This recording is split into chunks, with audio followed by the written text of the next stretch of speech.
Welcome everybody to 52 Living Ideas. We are continuing our exploration of Dao De Jing. So what happened was that many people asked for a much more kind of thorough reading of the Dao De Jing. We are approaching it from multiple angles. We connected it up with the Tai Chi and martial arts tradition. We looked at it from comprehensivism. We looked at it in multiple ways. So today what we are going to do is something really enormously difficult. So let's see how it works. I read through, at least a dozen translations of Dao De Jing. And what I found was that these translations are better characterized as interpretations, because a person brings their own kind of thought process and concepts to it. Partly the work itself lends itself to that, because this is written many, many years ago in like 500 BC.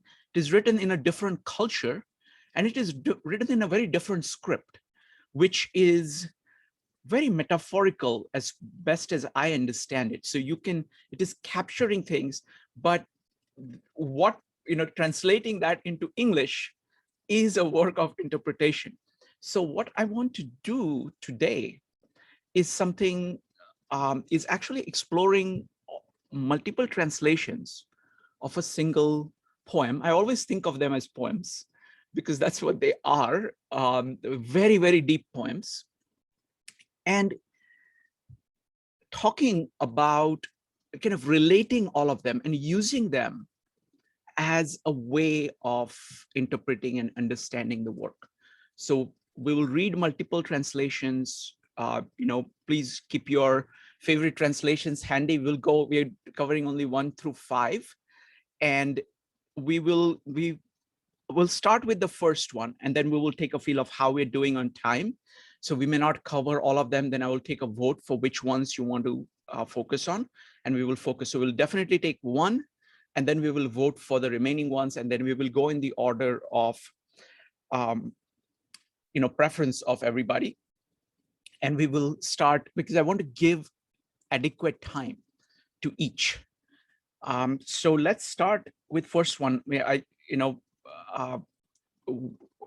just going to open it up. Who would like to read the first one? So go ahead and, when you want to read, just go ahead and say the translation that you're reading from, and then you can go ahead. So let me start off. In order to read the first one, just go ahead and type exclamation mark in chat.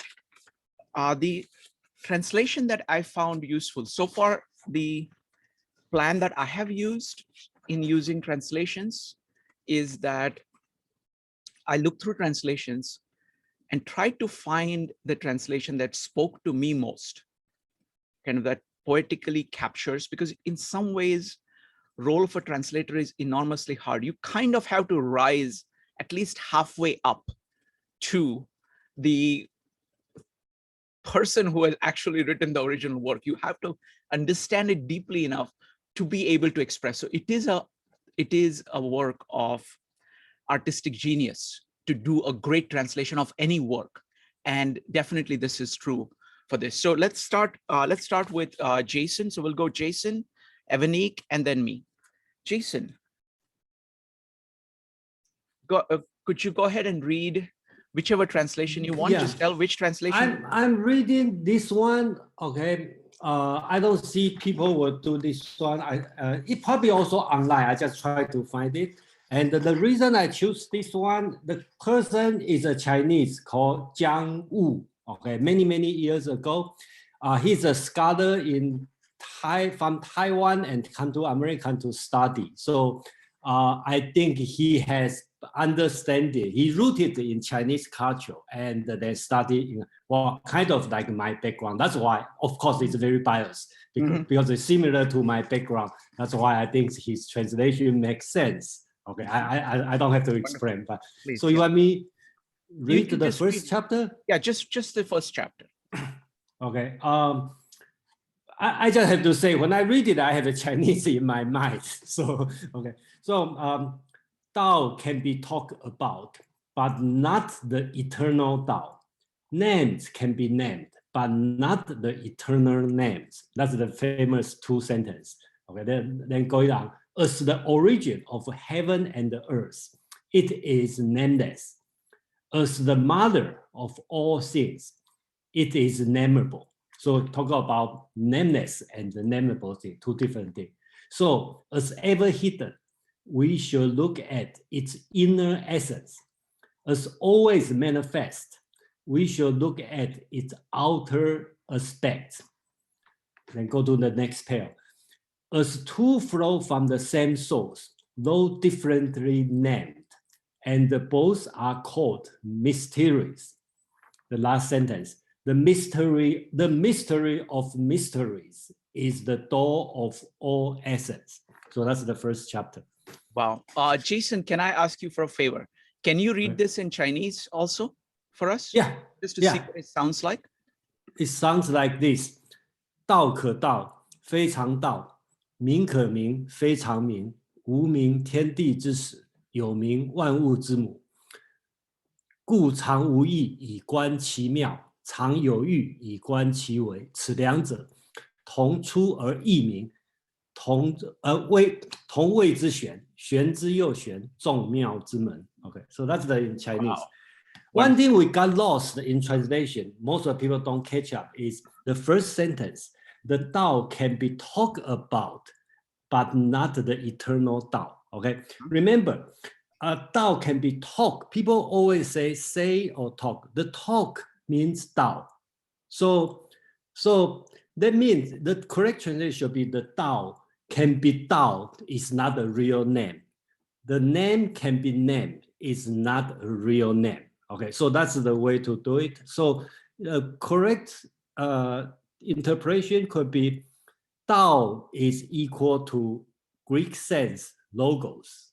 Okay, so wonderful. We'll come back to that. This is a huge point, so we'll come back to that.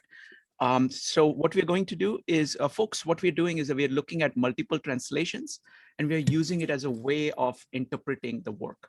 So keep track of the core ideas that are being presented, like, what can be named and what is nameless. That's one of the ideas. So keep a list of all the ideas in each poem. So we're going to go just poem by poem.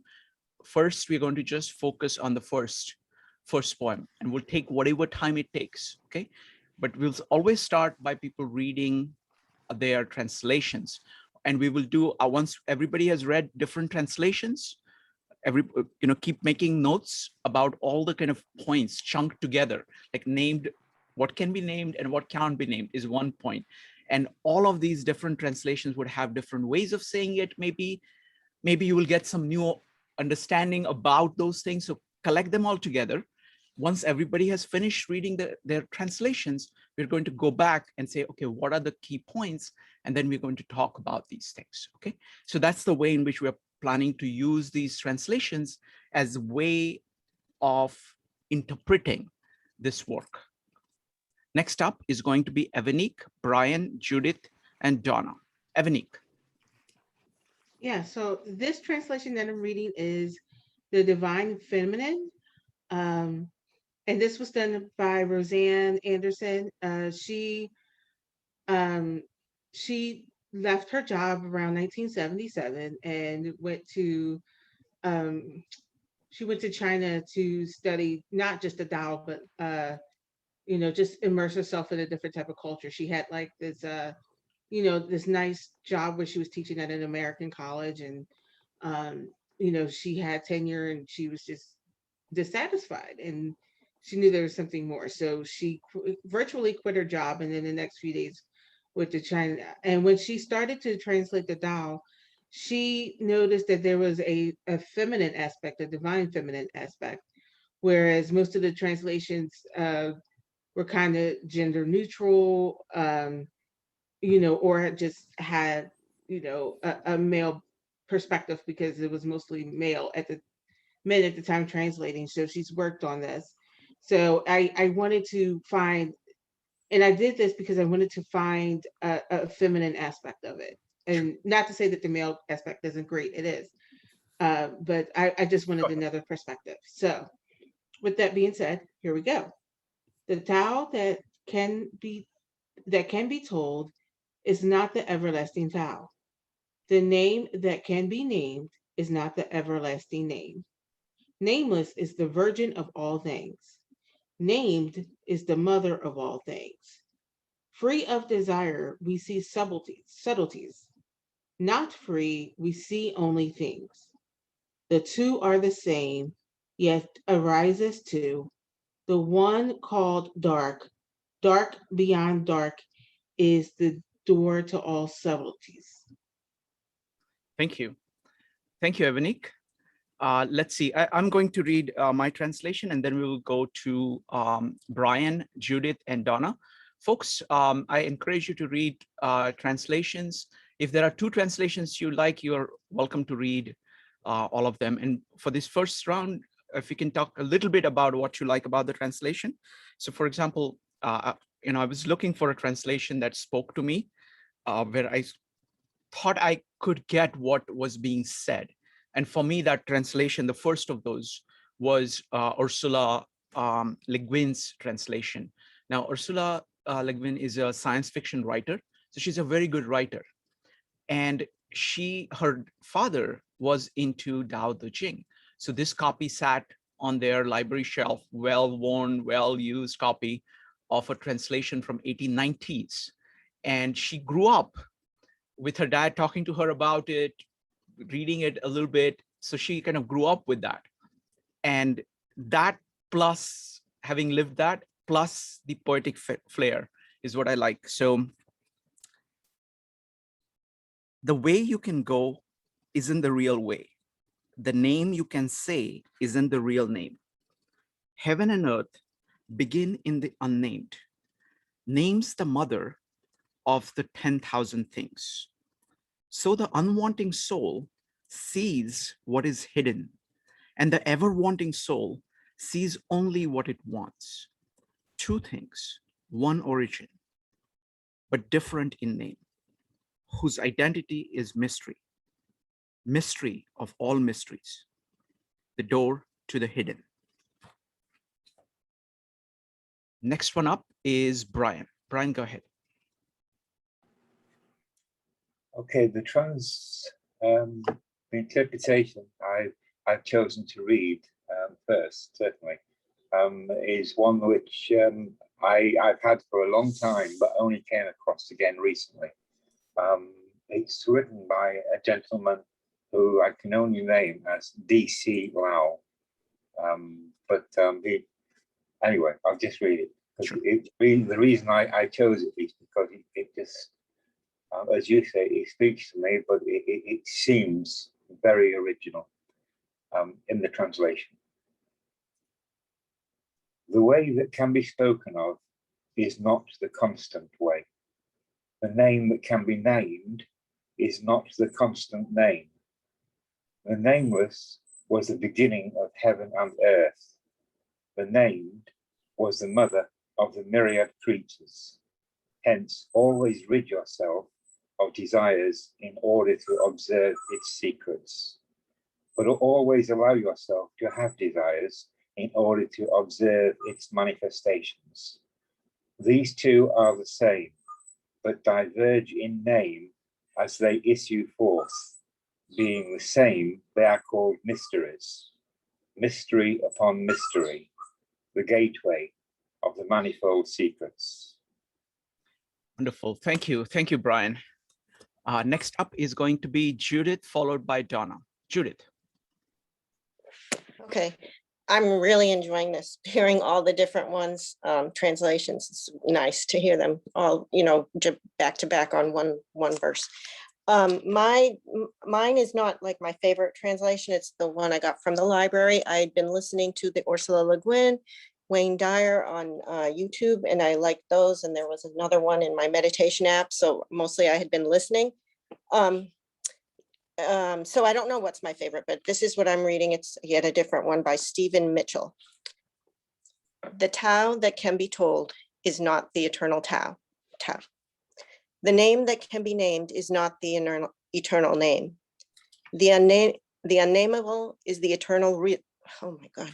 The unnameable is the eternally real. Naming is the origin of all particular things.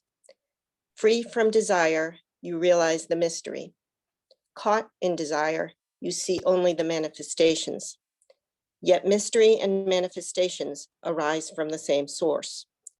This source is called darkness. Darkness within darkness, the gateway to all understanding. Wonderful. Thank you. Thank you, Judith. For people who have just come in recently, what we're doing is that we are reading our favorite translation of the first poem. You can give a very brief introduction about the translation and then read out the poem. And we are trying to put it together. I want to add to one comment that I made. I did work very hard to find a translation that spoke to me, but I regard that as only the spine that kind of gives me a way to organize everything. And then I'm reading all these other translations, and each of the translation actually adds to that. So it kind of fleshes out the entire being using that. So, and that's what we're trying to do here, because here we have something even higher than that. We are reading all these translations of various people, and then we are actually going to talk about it. We are going to look at the concepts within it. So far, there are 4 paragraphs, and there is one is about what can be named and what is nameless. The second is kind of the origin. The third one is about wanting and not wanting. And the fourth one is about mystery. So try to keep observations that you're making about these 4 groups. Use this high technology of pen and paper. It's very effective. It's indispensable to be doing something like this. So keep track of all your thoughts, in an organized way. And then once we have read all the translations, we will go back and look at each of these points and talk about each of these points. And hopefully that's it's a good way of approaching this work, of interpreting this work. If you would like to read your translation, go ahead and type exclamation mark. Next up is Donna. Donna, go ahead. This is actually, I really enjoy listening to the different translations. So thank you for that. Thank you. I don't really have a favorite. I have been reading one that I found, I put it in the chat, that has 3, and I find that definitely reading multiple translations at once just helps to understand, because each translator has an interesting spin. So I will read one of the 3. This is from Lin Yutang. Hopefully I'm not butchering that. The Tao that can be told of is not the absolute Tao. The names that can be given are not absolute names. The nameless is the origin of heaven and earth. The named is the mother of all things. Therefore, oftentimes, one strips oneself of passion in order to see the secret of life. Oftentimes, one regards life with passion in order to see its manifest forms. These 2, the secret and its manifestations, are in their nature the same. They are given different names when they become manifest. They may both be called the cosmic mystery. Reaching from the mystery into the deeper mystery is the gate to the secret of all life. Thank you. Thank you, Donna.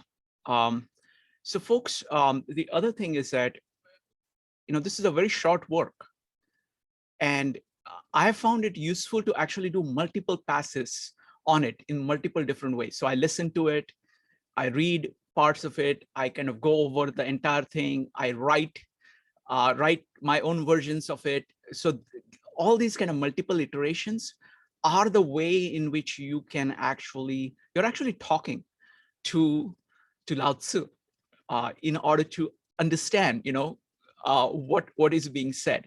So it's a process. One of the new things that I found this week is an app, iPhone app called Dao De Jing. It has 4 translations in one, and because it is an app, and it has Mitchell, Jiafu Feng, McDonald, and Hogan, I can just switch and just swipe in order to go from things to things. It's a very, very simple and easy interface. And all of this matters because the easier it is for you to explore this, and you do it in little pieces, and pieces will come together in your mind. So wonderful. So we had some great translations. So what I now want to do is to go through the first poem. There are 4 parts. The first one is about what can be named and what is nameless. The second one is about, I'm just calling beginnings. The third one is about wanting. And the fourth one is about mystery. Okay, so those are the 4 things we are going to discuss. So Jason, you had an amazing comment about the first one. So could you repeat the comment? Because there are many people who came in after that. So please go ahead and make the point. The first sentence, okay, everybody know, okay, and let me read it in Chinese. They call 道可道, 非常道. Do you remember when I say 道 3 times? Okay, yes. So the first one is the Dao, okay, the name. Okay, people talk about Dao. Everybody know what's Dao or the way. Dao can be Dao. That one is a verb, okay, but means spoken, explained, study. Okay, but we usually translate as can be spoken, can be talked about, but it's very similar. Okay, I would say almost identical to Greek sense logos. Okay, it's not the regular logo. So the way to do is the logo. Okay, logos. You can logos is not real or eternal logos. The name, you can name it. It's not the real name, okay, or nominal, normal in Greek sense, normal, okay, that sense. So that's explain the beginning of this book. Okay, remember the book's name means Dao De Jing. Jing means sutra or book. Dao is the first word. Okay, that's how you talk about Dao. And the De, that's another thing called virtue. That's under, I think, the 31st chapter. Okay, so actually, historical, because they swap. Technically, you should call De Dao Jing, not Dao De Jing, because that one should be first. This one should be last, the second. But you know, it has been over many thousand years, so that'll be fine. Yeah. Wow. Jason, this is fantastic. This is fantastic. All right, folks. So now, just the comments on that first part. If you have something to say, if you have some comments, if you have some thoughts, you're welcome to add to that. So we're going to be going, this is part 1 about named and nameless. Jason, I particularly like your comparison with logos, because that actually eliminates it. So there are 2 things I really like about what you said. One is the fact about saying that it's a verb. You know, it's a verb where it's expressing, and in that form it is logo. So I think that's fantastic. And also I like the point about Dao De Jing, the as being the virtue part. Wonderful. Evanique followed by Madeline. Evanique.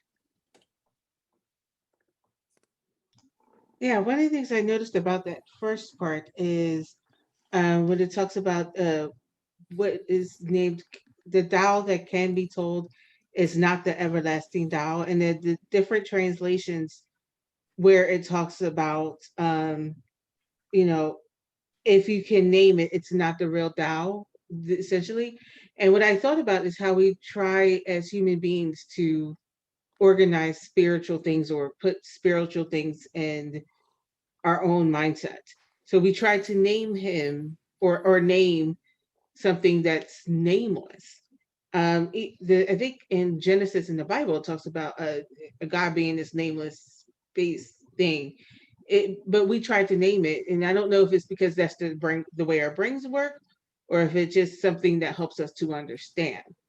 But and then looking at that last part, the name that can be named is not the everlasting name. So it's kind of like once we name it, then we make it into something that it's not. So that's my little commentary. Wonderful. Thank you. Thank you, Evanik.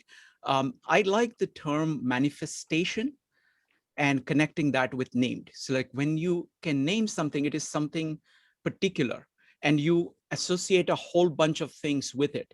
But what you're trying to actually get at with the Tao is something which is there forever and something that is operative throughout. And when you name something, you are kind of particularizing it. You're focusing only on that particular manifestation of it.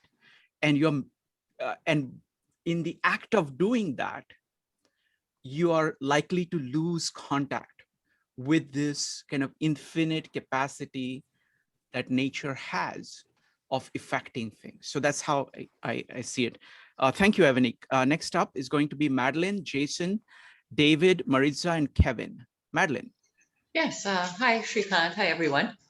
Okay, well, that last thing you said, Shrikant, that actually reminded me of, I believe it was Merlin Donald. He talked about, someone in one of these groups talked about hallucinogens and what you gain in bandwidth, you lose in focus.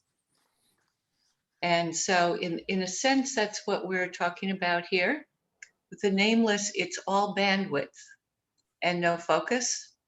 Whereas in naming, just to continue the analogy, in naming, we're focusing in on particular spots in the dial. And I don't know if the Taoists would regard that as we were actually creating things by naming, by differentiating. Are we creating the differentiations? Or do these differentiations exist and we are just discerning them? Wonderful. Thank you. Thank you, Madeline. That's a great observation. So I want to connect it up with two things. One is the Gestalt psychology, the distinction between figure and ground.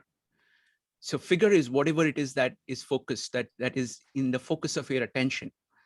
But whatever that is, there is a ground that is supporting it, that is there all around it, which is making it possible. And we have a tendency, human mind has a tendency of just getting locked onto the figure and losing sense of the ground in the process. So in one way, it is trying to remind us, this is reminding us that because you've named something, doesn't mean that that's all that exists. What exists is much larger than that. Don't forget that. Carl Jung talks about this in his concept of self versus ego. Self is much larger. Just who you are is much, much larger than what is there in your conscious awareness right now. So, and people have the tendency of identifying the conscious awareness with the self, and in which case you're losing out on a lot that is there. So that's, Madeline, that was fantastic, bringing those points in. Next up is going to be Jason, David, Maritza, and Kevin. Jason. Yeah, that's why I say always, learn something, here. So I like your comment on the figure and the ground, and that's I'm thinking about like foreground and the background. We always see the foreground and forget the background, right? And then one thing we can look at is I think that here we say Dao. Let's look like look like they have the two Daos. One is Daoable, nameable. Okay, that's the foreground, the figure. Okay, and the other one is not Daoable, not able to be logo and nameless. Okay, which is in the background. Okay, just like Shrikant said, we constantly forgot. Okay, they have something in the background. So here they, I think the very first sentence, the Dao De Jing is telling us, whatever you see is the foreground. And the background, you cannot see it, you cannot name it. And they don't forget, they have the thing over there. And the daytime, they are going to say, why, what's that? Okay, Wonderful. Thank you. Thank you, Jason. Next up is David. Yeah, Shrikant. I wanted to follow up on, we started before this meeting about the comparative religions. I mean, there's some incredible translations, again, as mentioned in the second sense, the nameless was the beginning of heaven and earth, and the named was the mother of myriad creatures, or the nameless is the origin of heaven and earth, the named is the mother of all things. I mean, these are incredible, as you mentioned, poems. And just to compare to the translation, I mean, the Genesis especially is an incredible poem. The first chapter, there's a beautiful English translation by Alter. And just, if I might read for just this one sentence, when God began to create heaven and earth, the earth then was welter and waste and darkness over the deep, and God's breath hovered over the waters. God said, let there be light. So you have this namelessness, again, this mirroring, I would say. I mean, this also comes from the original Akkadian and Sumerian, on which the Jewish Bible has parallels. So you have this emptiness, this unnameable void in all of these religions. And then you start saying in Genesis, God said, let there be light. So you have, again, the mother or something naming things and bringing reality out of this unnameable void. So it's comparing that there's always this, all of these books seem to start with the same concept. Wonderful. Thank you. Thank you, David. Next up is Maritza, followed by Kevin. Maritza. Hi, I'm actually, can you guys hear me? Yes. All right, cool. So I'm here with Ash. Oh, wonderful. He'll be out in a minute. So an interesting thing for me for this first piece is that in some of the translations, and more often in the Spanish translations, and I have read so many different translations at this point, but I rewrote this myself using Spanish translation. And what jumped out to me for that first line was there were two things. There was one was the idea of, the words that one can speak are not the true and permanent words. And similarly veined was the fact that the way that can be expressed is not so what I wrote down was the way that can be expressed is not the true or permanent path. And that kind of was what resonated with me, was the idea of the constant reminder that as we're moving forward, the second we are hyper focusing on something, there's so much that we're missing that if we're not careful, we're on the wrong path because we won't see that it's changed. So I like that. That's what I think of when it says, the Tao that can be named it's not the real Tao, because it's just, as you're focusing, you have less perspective. So it requires a shift. And to me, it's like a reminder that you do have to keep shifting in order to see it. So the permanent path part just really is what spoke to me for that. Wonderful. I mean, it's very interesting. Like, it is a very complex position, actually, because what they're saying is that the named is the mother of 10,000 things. So naming is important. So another idea I want to bring in is that of OODA loop and John Boyd, right? He holds that any conception that you have, what he calls orientation, you use it to act, and then you observe and you reorient yourself. So any naming that you have done is always subject to your experience with life. And that's not a bug, that's a feature. Names are these temporary things that we use in order to deal with the world. It is necessary to deal with the world. But the world is much larger, and your own experience is much larger than the words that you have at any given point of time. And to have this relentless loop is to respect the Tao and nature. Wonderful, thank you.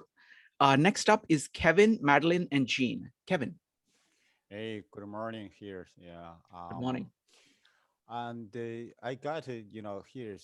Kevin, can you speak into the mic? We can barely hear Yeah. you. Now better? Yes. Um, I agree with you, the 2 point, Srinka, you bring, at least every time you bring the book, let's see, modern technology, writing. First time I didn't get it. I thought we use this kind of use our obsolete concept. Is people still use writing? Mm. However, thought back, it is because it is not born by a nature, not even speaking. It's all tools we human made. That's the first. That's going to make the next big point. It's like, how do we communicate with this though? It's 2,500 years ago. And how do we build a bridge from Tao to other concepts, Genesis, other religion, and philosophy, also translation perspective. So the second point from you is figure ground. Like we human beings, we value art as a form of figure and ground. That's Tao talk about. That's why what we see, we named is part of a picture. Even that picture is not clear. You name it, it's done. It's all to change again. Also, it's just partially. You didn't have a whole picture. Next, I'm going to pop up the bigger picture for you, Swanka possible. I'm going to layer them again. It's though is I'm going to let's find my finding here. The Tao is a path or way. We can use stems. What's that stems? Let's try how to try, use the modern technology, which means the science way or technology way or engineering. You think about this inside and mathematic way. Try describe those how nature works. The second, next layer is physics and chemistry. Those law from Newton to Einstein. Those. Then it's like a sky or we. In the translation, some people prefer heaven. That's and next level is about the earth or ground. For me, that's a figure ground. I prefer ground. And that is about the logic, is geology and biology from that category. The final one, possible that we can continue to break down, is a society, about the sociology and psychological. You think that perspective could be, let's say, Dou follow one, generator two, and three for the miracle everything or 10-7 thing. I'm going to wrap up here. I would hear everyone else and your thoughts. Thank you. Wonderful. Thank you, Kevin.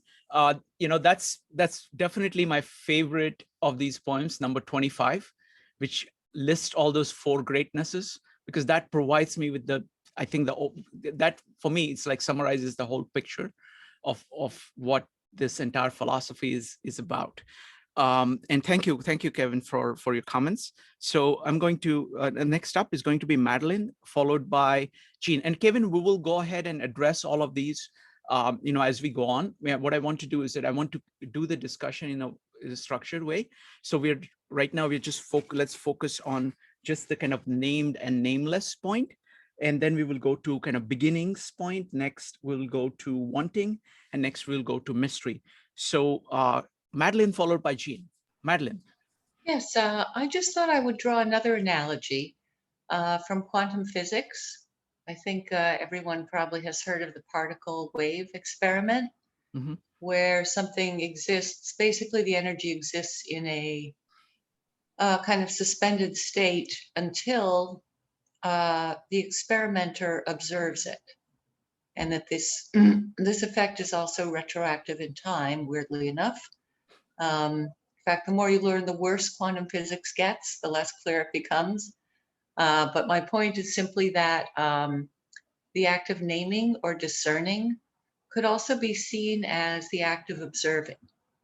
So it's as if the darkness or the great yin that precedes everything or the great Tao that precedes even the yin and the yang, I suppose, is like that initial field that we're experimenting with. And every time an organism or anything even rises into being, let alone start naming, we collapse a probability. Thank you. Thank you, Madeline. I want to follow up on one of the points that Kevin made of that of physics and biology, because it kind of illustrates this point in a very different way. Like most people, when they think of physics, they're actually not thinking in terms of doing physics, but applying the formulas of physics. And people think about it in a mechanistic way. They've said, we have already named everything, so we don't need to do anything more, okay? But when you look at, let's say, work of Darwin, right? Real biological work, you really need to look at life and how it works and how it functions. So you have to kind of go back to the ground and see how it is operating.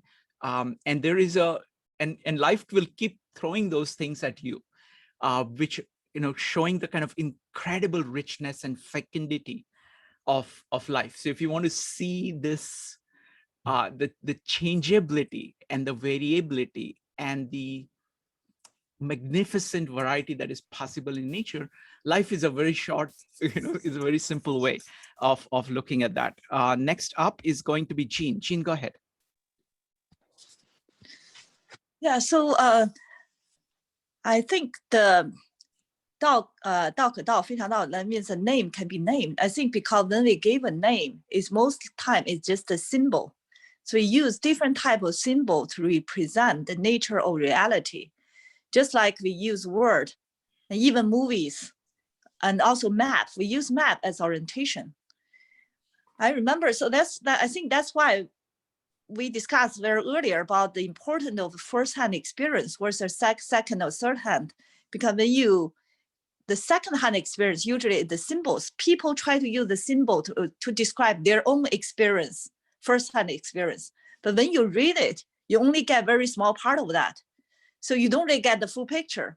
So that's why when I see a movie or see a picture, I really want to go somewhere to travel to fully experience it. After I experience it, when I look at the movie or learn a story again, that few symbol will evoke of the whole experience. That's how I can totally understand what the people mean. So if you don't have the experience, you can't really totally understand the symbol. You can't understand the novel or the movie or whatever, the art, because you don't have that first-hand experience. I think the first-hand experience is so, is so much, it cannot abstract, so I think that's my understanding how the difference. Wonderful, very beautifully put. So I want to say a couple of things. One, I think this idea of symbol is it's a very, very powerful way of understanding this concept, that we come up with symbols, we need to use symbols, but what this is cautioning us against replacing reality with symbols. So people have gotten hold of the symbol and then they just think that that's all there is. And that's terribly, that's missing the whole point. So that's one. Second, I want to connect it up with the ideas of Louis Sullivan of form and function. This is another way of saying that the names that we produce are forms. Those are our tools of capturing the functions. And functions keep changing, and the forms are useful only for a particular purpose. So you have to realize that it's the form follows function. So names are created in this process, but they are secondary. And you can never really lose, you should never really lose connection with the source. Wonderful. So let's go to the second part. I'm going to read the second paragraph again. This is Ursula Le Guin's translation. Heaven and earth begin in the unnamed. Name is the mother of the 10,000 things. Does anybody want to comment just on this?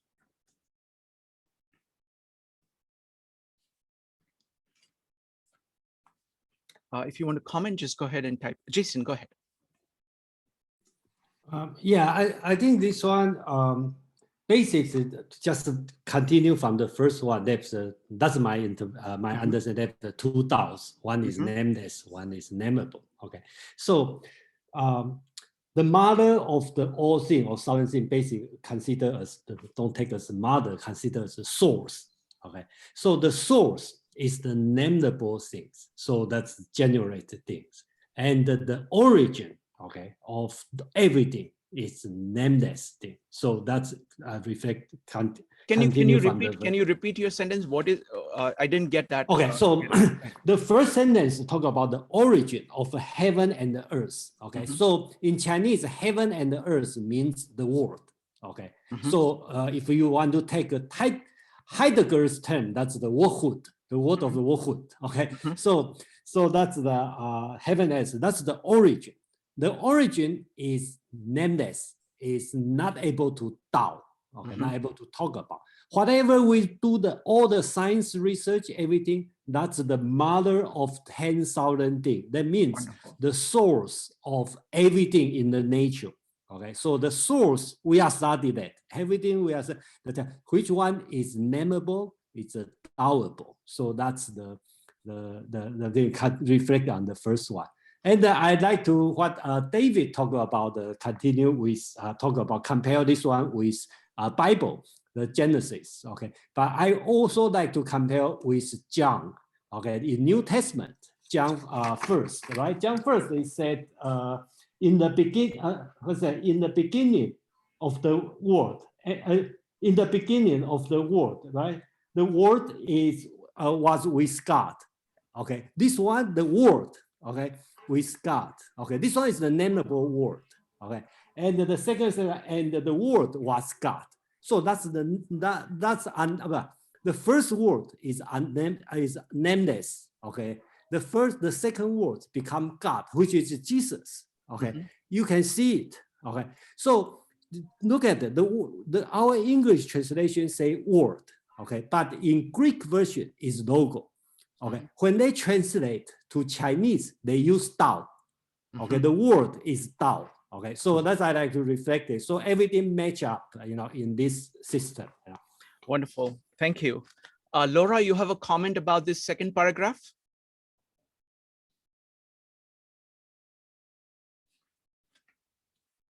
Okay, let's go to the third paragraph. So this is about wanting. So this is really deep. Wait a minute, Kevin, you have a comment, go ahead. Yeah, sorry. I want to talk this paragraph about the first word. The first word is a non-being. Let's see, you try, or nothing. The second one is being, have something.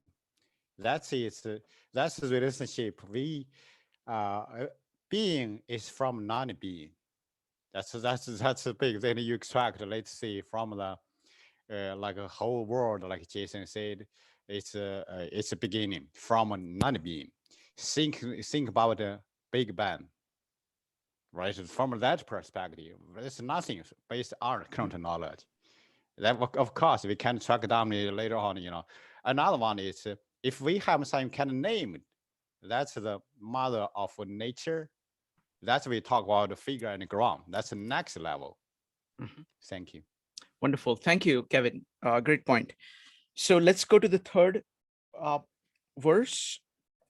So the unwanting soul sees what's hidden, and the ever-wanting soul sees only what it wants. Any thoughts on this? Go ahead and type exclamation mark.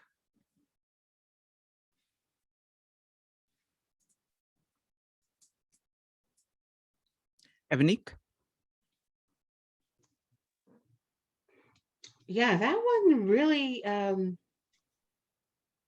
one really spoke to me, because I think of when it says free, so it says free, well, my translation says free of desire, we see the subtleties. And I think you said something about free of desire, we see the hidden things. And I think it kind of goes with when you're not looking for something, it shows up. And when you really want something, it's like you try everything to get it and then you don't get it and then you just get frustrated. And to me, that really spoke to me because it provides a freedom of not having to control everything.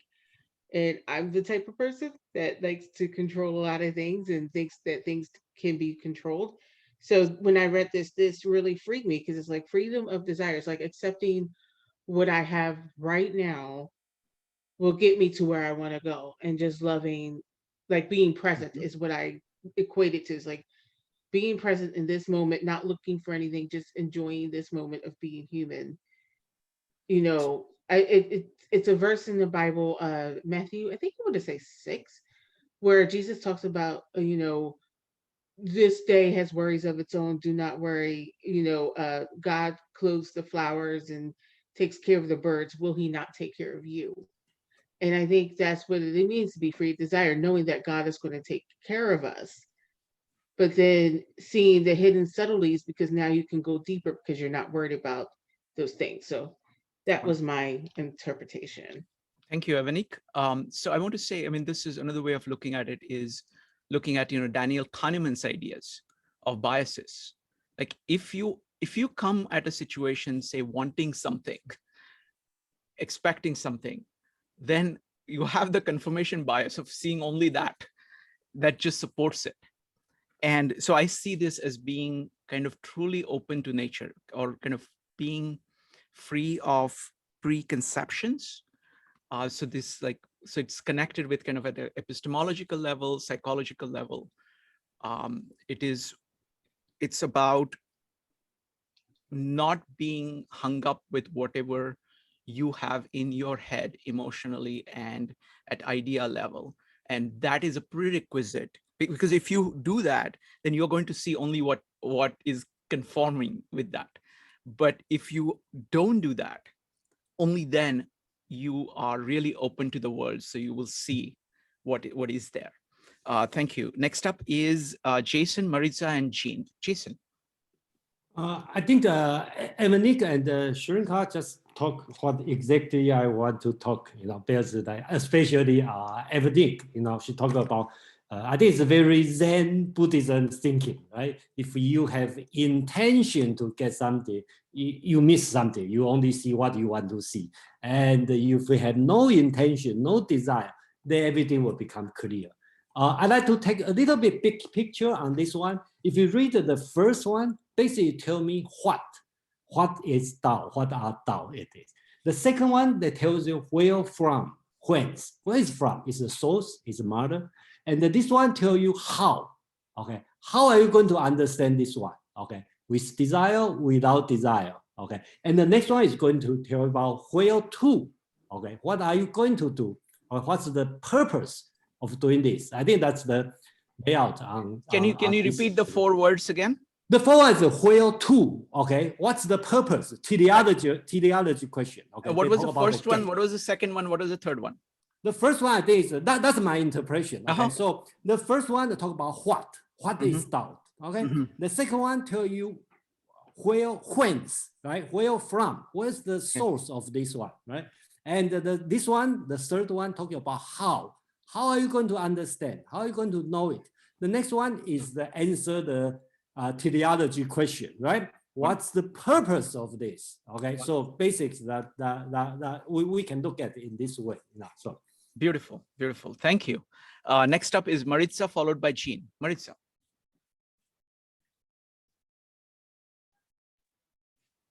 Go ahead. Hi. In my favorite Spanish version of this one, it talks about the permanence and impermanence of that which is visible from a perspective of desire, and I really like the idea that when if you're freed from desire, then you can see the hidden essence of things, but it also my favorite one is by it's Juan Ignacio Preciado. That's the translation in Spanish. That's my favorite, and he says that walking only with desire will limit one to seeing only that which is visibly real. And that's a little different from most other translations I've seen, but I find it to be so striking. Just a reminder of, you know, it seems like a very simple concept, but it's like there's more that is real than that which is immediately visible. And so it takes us taking a step back from that which we most desire in order to see it. And I just really like that concept, that idea. Wonderful. Thank you, Maritza. Next up is Jean, followed by Kevin. Jean. Yeah, I think my understanding is when you have the desire usually is the sense. Our sense is a rational mind. Desire is our emotional part. So when you have desire, you focus all more on the sense. So you are more obsessed with the appearance of things instead of the essence, more the mind part. For example, people like the pretty woman. The woman look very pretty. People usually obsessed with the look of the woman. Nobody cares what she thinks, how she feels. Then the woman really don't feel they totally understand. Same as you mentioned, form and function. When people are desire, they focus on the form. You know, the beautiful of this vase, the cup. They forgot, you know, the cup is for put water. The function is water. They just like there's a famous story in China. This person trying to buy this pearl. Then they have beautiful case for the pearl. And the man said, oh, I just want the case, just leave the pearl to you. Because they were like, they're so focused by this look, you know, it's forgot what's really important. So it's a very funny story. Wonderful. Thank you. Thank you, Jean. That was great. Next up is Kevin. Yes, thank you. I mean, so I can try to use different ways for everyone because of it. My way today. Let's try use single words. Try comparison. You normally use that way. This time you just check the last word. Last word is Miao and Jiu in Chinese. Miao is like wonder and mystery. Jiu is appearance or manifest appearance. It's like a surface, appearance and surface. You see that's if you let's see no desire, you will look deeper, wider. You think you know enjoy a peaceful insight and look at the big picture. If you have desire, you won't let's see try grab it, let's own it, control it. Could be you only appear you got it. The surface, okay, she's beautiful, I'm gonna like her. Or he's handsome, I'm gonna like him. That's appearance. That's not stable. Stable one, look at the wonder, mystery inside your heart. Thank you. Oh, Kevin, that was excellent. That was excellent. So I want to add a couple of things here. So this, I love this distinction between kind of wonder and appearance. Another way of looking at it is, you know, in like Western philosophy, you know, there is reality or respect you have for nature of saying, you know, I'm trying to understand reality. I'm trying to understand nature. Whatever nature is, and you always go back to that, regardless of what I hold at this point. So that kind of profound acceptance is one part of it. The second part of it is wonder, of your kind of emotional reaction of curiosity, of wonder. I think wonder captures it, of saying how magnificent this thing, nature, is. And that is kind of carried in this entire thing. Whereas the named things, appearance things, or things which are kind of temporary results that we produce, they have a shelf life. They have, you know, they're temporary. And if you get too focused on that, if you get too focused on those things, then you're going to lose track of the bigger picture. So wonderfully put, Kevin. Thank you. Next up is Ash. Ash, go ahead. Hi. Yeah. So I really like the way Jason was breaking it down with the you know, the four parts of the what and the whence or the source and the how and the where to. and you bring in, you know, the Western thought and philosophy. To me, while he was talking, it occurred to me you could kind of map that pretty closely onto Aristotle's theory of four causes. So the what would be like the material cause, with a matter or something, what it is. The whence would be kind of the efficient cause, the origin, where it comes from. And the how would be the form, how it presents in a particular way. And of course, the where to is the final cause or the function. And you know, when Jean was talking about how people tend to focus too much on the form to the exclusion of maybe the substance of something, my thought is just the whole point of this is that you have to be able to look at these things at all of these levels simultaneously and not focus too narrowly on any one of them at any given time. So that's kind of what I got out of that. Yeah, excellent. You know, this is something that I've been working on. I think, you know, this connects to another meetup that we're doing tomorrow, folks, on language as interpretation, where I'm going to take a slight detour here. This is going to be at 2:30. This is work of a guy called Walter Ong, who studies language across in kind of purely oral societies, what happens to it with written, what happens to it with print, what happens to it in the television era, what happens to it in the digital era. And his whole idea is that language is a tool of interpretation. So this thing that we are doing right now is actually what language is supposed to do. Like these words that are there in Dao De Jing, great as they are not the end. It's the translators who have added more value to it by adding their own perspective, by having a dialogue.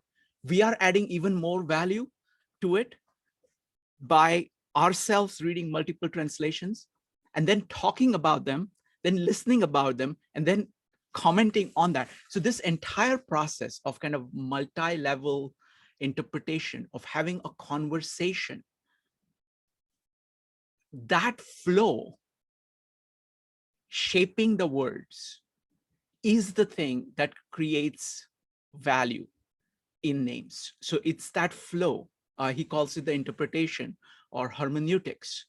And that involves the height of those things, of thinking about that way, comes from people like Aquinas and Dante during the Middle Ages, who took Aristotle's four causes and mapped that into a way of thinking about things. About, primarily it was Bible at that time, but this is applicable to everything. So what they do is that they look at literal meaning, and that's what we are implicitly doing here. You're saying, what is the literal meaning of it? Okay. Then you're saying, what is the allegorical meaning of it? So literal meaning is like equivalent to the formal cause of Aristotle. The allegorical is saying, okay, what does this mean in the material world? So you're actually telling a story. So when Jesus, tells parables, that's what he's doing. He's actually illustrating it. So that's an allegorical, material way of presenting it. Then there is the efficient one, which is like equivalent to moral. So what is the moral thing that you're getting? What should you do after reading this? So that's kind of the moral or efficient part of the exegesis.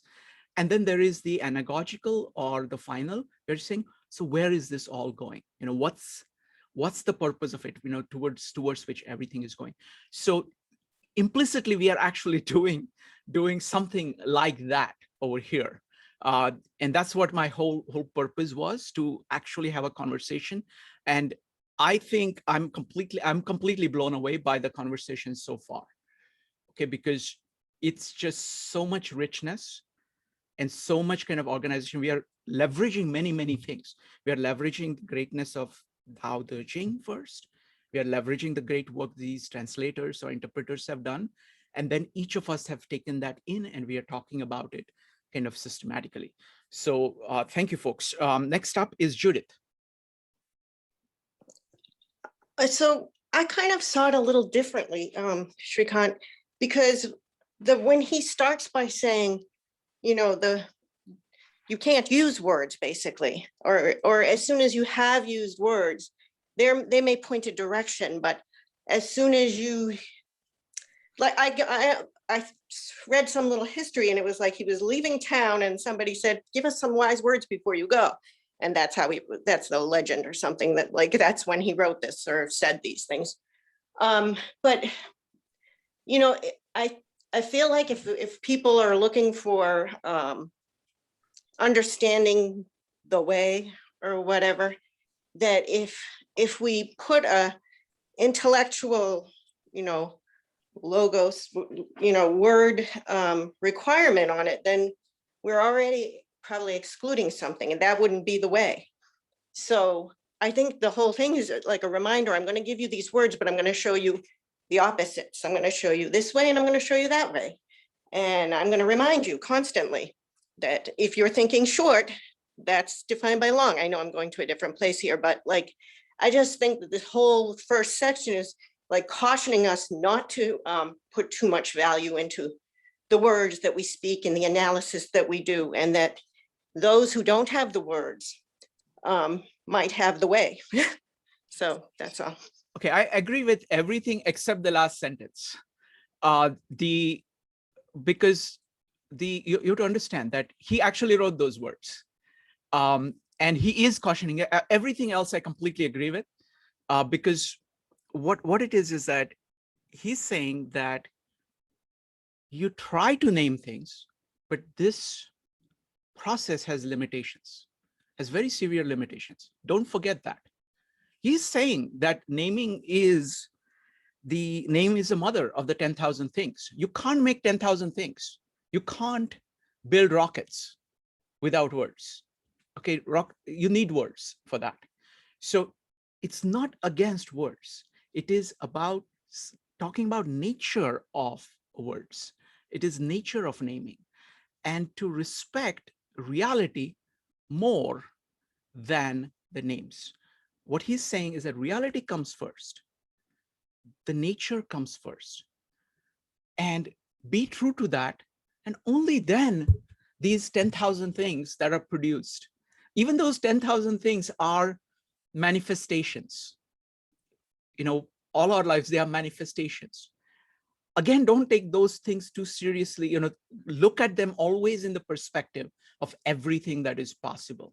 So it is what he's doing is that he's putting a hierarchy of doing that. And what happens is that I mean, now this is not Dao De Jing. This is bringing in kind of Western philosophy and other things that I know, like, for example, this Walter Ong's, what the relentless process, or, you know, what John Boyd's idea of OODA loop does, is that having those names is actually crucial, because it tells you what you need to do. It gives you kind of the starting points of action, and you need that. At the same time, you need to remain open to correction. So the solution is, I don't think the solution is to not use names, because then you would miss a lot of things, and which is shown by Lao Tzu himself, because he gave us all these names, which is what it's a book. And so that's how I think about it. It's a hierarchy of names and the words, and names come afterwards, after the words. And most of his cautions are that we as human beings get too hung up on names, and we use them as a substitute for knowing the words. And to the extent to which you do that, you're going to go away from this one. So hopefully it addresses what you're saying. Judith, do you want to comment? Or is this something that addresses what you're saying, or no? Oh yeah, you did address me. Yeah, I mean, I don't know that I agree with all of it That's either. fine. You don't have to agree. I just want to make sure that I'm clearly putting forth my view that relates to that. Jason had something. Just so let's go to Jason. Kevin, I just have a iPhone. quick Donna, go ahead. Quick comment between you and Judy. So when you look at the screen, please. The person who spoke most doesn't get the idea. The person keep quiet probably get the real idea. Thank you. Thank you. Next up is going to be Kevin, iPhone, and Donna. Kevin. Yes, I also, Judy, thank you for bringing a good question, open my mind again. So the word is limited. The language itself is tool. Tools has a limitation. That's the first. Second one is about embrace dialect thinking, which means that's our modern culture lack about it, I would say. For example, I'm going to promote a good product, iPhone. I never tell you what's drawback about the use of iPhone. What's that feature? Kevin, can you speak more into the mic? We can barely hear you. Yeah, sorry, I'm going to make. Yeah, it's basically try embrace dialectic thinking and actions. Let's see if you think when we doing this, think about the in your diagram, right? That's one. You in the black side have one needle is white. In the white side have one black. So that's about. It's not like a false false true or or true or false. It's something is interrelated together. Sometimes coexist. Thank you. Thank you, Kevin. Next up is Elena and Donna. Elena. All right. Hello, everyone. I joined a bit later, but I'd like to just share what came to me. So there is, I would say, any substance being spoken in words create a bit more on this side of the world. It's like material and physical and the side of matter. So I would be very say conscientious about what we say. I think like, oh, don't put too much meaning, but do put much meaning. So there is a balance between not paying attention and paying attention to what we say. It's like the first there was a word, and it's really the truth. On this side, and the material side, needs to be a bit more concrete than just allegorical and just all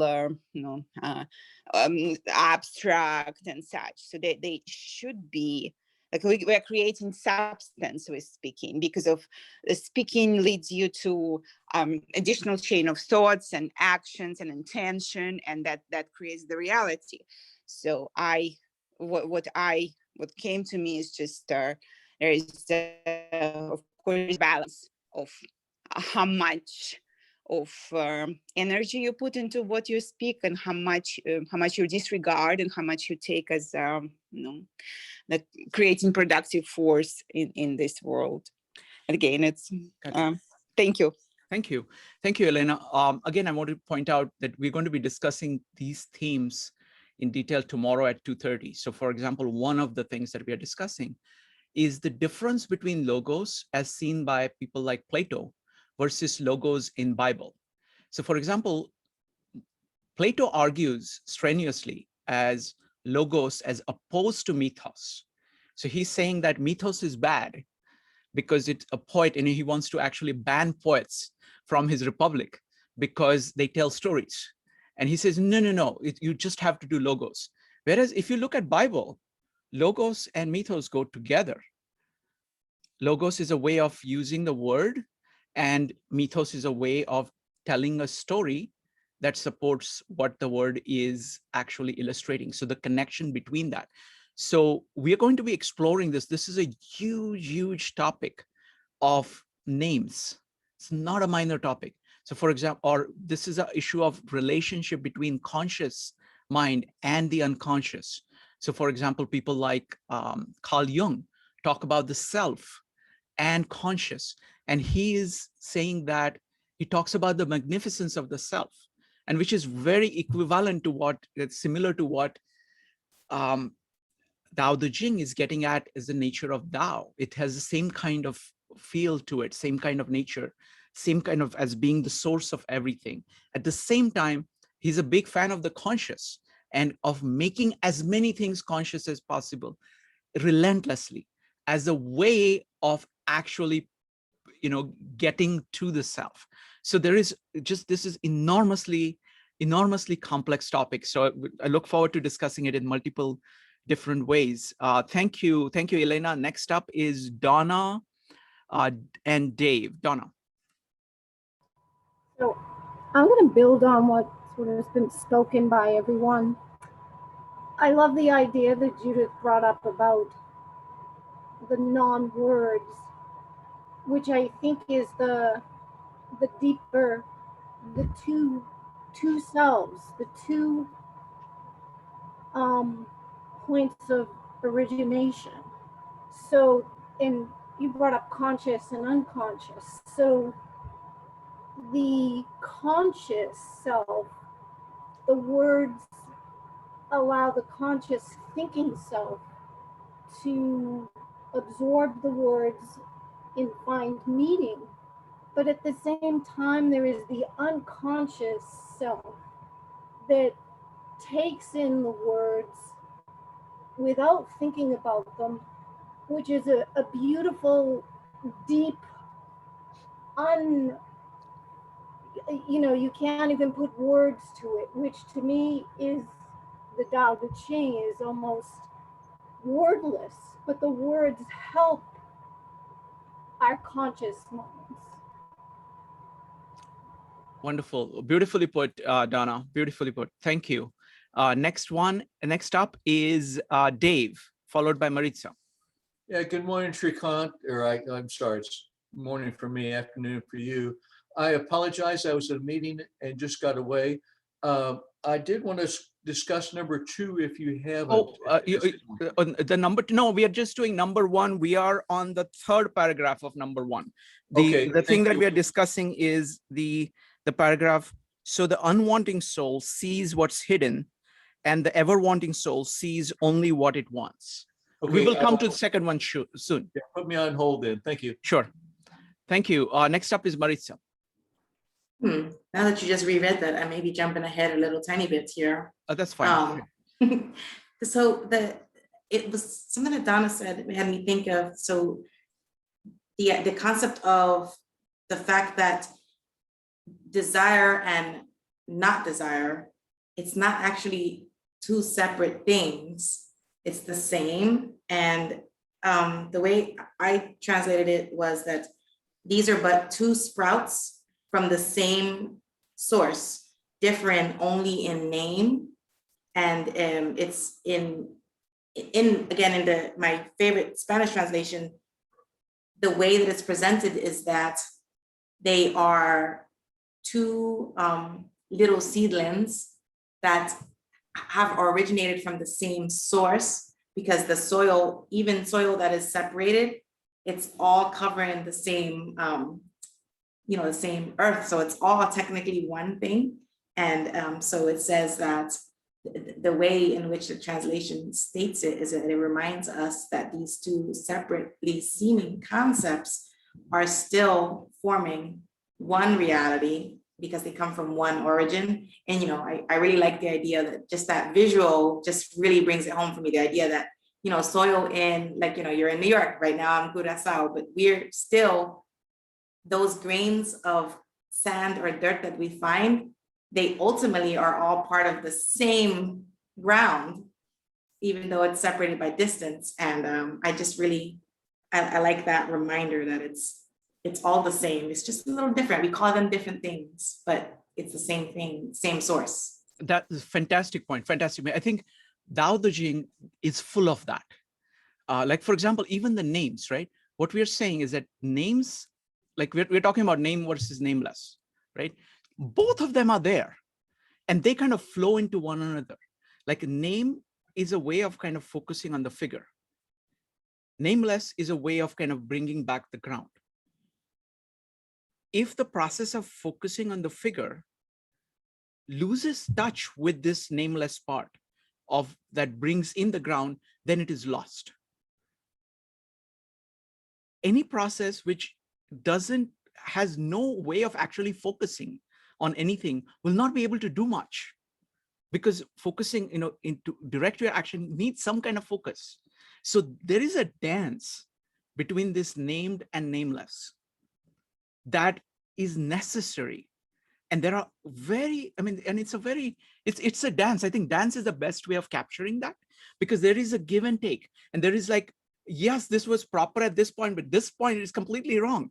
You need to do this now in order to bring it back into balance. Does this make sense? Yeah. So that's so and this entire work is full of that. And there is a tendency of saying, oh, no, this is bad. No, they're not saying that. They're saying that there is this dance. Know that there is a dance, accept it, and kind of flow with it. That's what I hear them saying. Shrikant, just really quickly, you brought to mind, so you had posted a couple meetups ago, you posted one really short video on tea time Taoism. I have since become enamored by the series, and I've watched several of them. Master Wu in there, he presents a beautiful, simple explanation of the yin yang, where he says that he shows how it's not either or, it's this and he's talking about the changing. And what you just said brought it to mind, because he says, day consists of a little bit of a night, and day transfers into night, and night transfers into day. And that process, the change, is what creates, he goes, this is a good representation of the yin yang and of the Tao as such. So that image came to mind. It's like so beautifully eloquent, the balance. Wonderful, thank you. Next up is Ever. Ever, go ahead. Hi, everyone. I like the points that you and Maritza were bringing forward. Ever, could you speak more into the mic? So that we can hear you clearly. Is this any better? Yes, better. Okay. I like the points that you and Maritza were bringing up just before, but I think the issue of seeing reality, not through desired eyes, but seeing it as is a issue of discipline. The ability to see it beyond what I desire it to be, which adds to my own biases. My bias implicates how I see reality because I can't see beyond my own biases, especially if I desire them. The capacity to see beyond that is only seen through discipline. The idea of seeing beyond what I think should be, ought to be, or will reveal to me what is. Thank you. Wonderful. Thank you. Thank you, Ever. All right, let's go to the next one. And that is the fourth paragraph. Let me see. I've been going through multiple translations of it. I don't know whether which ones I should use to start it off. So it is about the mystery. I'm going to read from, I think this is Jiang Fu's translation. These two spring from the same source, but differ in name. This appears as darkness, darkness within darkness, the gate to all mystery. Ursula Le Guin's translation says two things, one origin, but different in name, whose identity is mystery, mystery of all mysteries, the door to the hidden, right? If you'd like to comment on this, go ahead and type exclamation mark.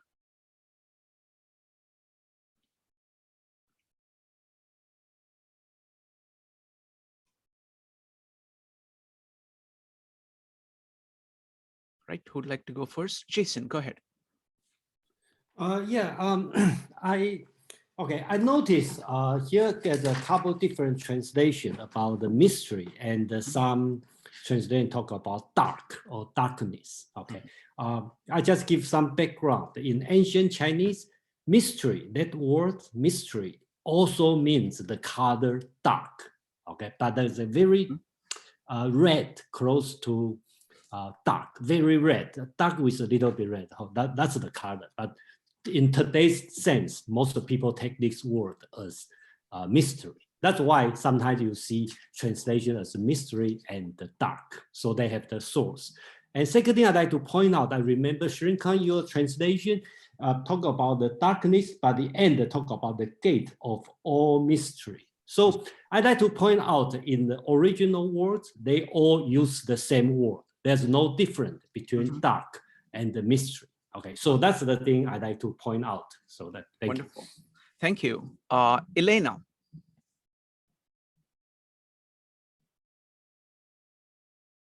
Elena, you need to unmute. Yes, I unmuted myself. It's very interesting what Kevin said about mystery and dark.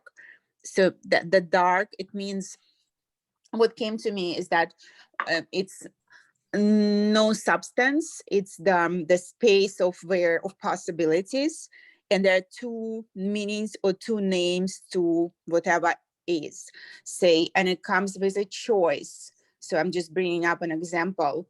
So for instance, you are going to and buying an ice cream and you have a choice, vanilla or strawberry. And so the choice of that would create an experience for you of eating whether vanilla or whether strawberry ice cream. And that's a choice in life that we make with assigning a meaning and creating an event in our life. That's how I interpreted that.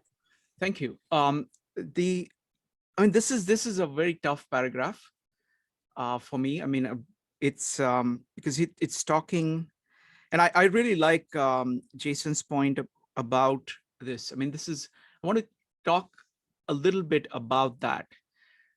And this is the difficulty of dealing with Chinese with our alphabet, right? There is a difference. I just want to do a little bit of segue here. No, okay, before I do that, I'll have Kevin. Kevin, what do you think of this paragraph? Go ahead. Let's follow up the dark here. Let's see. I always try to connect to hear something, though, to others. It's different. Have so many directions I can connect to it. This time we'll connect to the dark energy, dark matter. What's the mystery? Anybody knows? Not yet. We're still learning, study. So that's a mystery. Is beautiful, right? It's another word we always like in 52 living ideas, ignorance. Mm-hmm. When we know ignorance, we can open a door for wonderful of wisdom slowly. Here's the two words here. I'm going to this time is xue is mystery. The last word is mystery is wonder of the door of wonder. Also previous this two is the same coming same but different name. What's this two? It's two is wonder and appearance, and desire and desire. When you talk about desire, also have a desire within it. When you talk about undesire, also desire on it. We cannot see, let's see, this is good. We also have some drawback. When you talk something is have some bad, possible you can learn something else from bad. Let's see, talk about success. When we see the journey and the destination, the journey is success. Most people, for me, consider that. It doesn't matter if it's pain or it's good. I don't take the result. The result could be that's a moment. And happiness is momentarily. Next moment, possible new journey of happiness. Thank you. Thank you, Kevin. Next up is going to be Maritza and Donna. Maritza. So I just realized something interesting, Shrikant. I just realized that every translation of English that I've read speaks of the mysteries being the door to all the wonders. But for many of the Spanish versions I've read, they call it the key. That's interesting. And I realized it only because I was looking at my rewritten. So I kind of stole Joe's idea of having the 2 pages per chapter. And in one of the pages, I'm rewriting it myself. It's my translation. And I put the last line as, sorry, it just got a little loud. Can you guys still hear me? Yep. Okay. So this profound mystery is the key to all wonders. And I was like, why would I use the word key if every translation I have says door? I switched to Spanish to look at a couple of the Spanish translations, and they say that the unity of the named and the nameless, which also the desire and the not desire, that unity is what allows you to have the key to open the wonders of the world or of reality. And I don't know, I have to process a little more of that distinction, but it's interesting. That's fantastic. I mean, the point, you combine what you're saying with what Jason said about the concept of dark, right? See, all languages, in order to refer to phenomena of consciousness, use metaphors. And different languages use different metaphors, and they do it in very diverse ways. And that does have impact on how you're thinking about it. Like door and a key is very different things. Okay, darkness and mystery are very different things from English, but it's all bunched together as one unit in the Chinese character. You know, you see that character, it hits you all, both those things at once, right? So that's something that I want to take up immediately after this. Next up is Donna. Donna, go ahead. So I was looking at a few of my translations, and I don't know why, but this just popped into my head.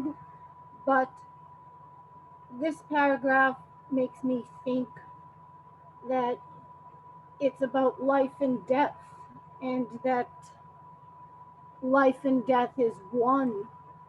The mystery, there is no life. That's the one is life and death. So there's two things that the Tao talks about is life and death, born of the same origin, but it's just manifested as life, and we give words to it, but it's the same as death. Death and life are the same. So the oneness and kind of bringing it all together. That just popped into my head from reading a couple of the translations that I have here. Thank you, Donna. Jason, can I request you to just read that paragraph in Chinese and see I want to see what it sounds like and what words are being used. Yeah, that word is 玄之又玄，众妙之门. Okay, so 玄 means dark. Oh, I made some mistake. 众妙 is mystery. So they separate. That makes sense. Okay, sorry, I think I make a little mistake. So the 玄之又玄，众妙之门. Okay, so the first two called 玄, the very, so that's hard to separate in Chinese, 玄 and the 妙. Okay, but in English, they translate the 玄 as dark, right? 妙 as mystery. I think that's a good way, you know. Sorry, I think my first speak, I make some mistake, you know. So that I think the separate then is correct, you know. Okay. One thing I'd like to point out, Jason, before you go on, can you go ahead and read the whole, the entire paragraph?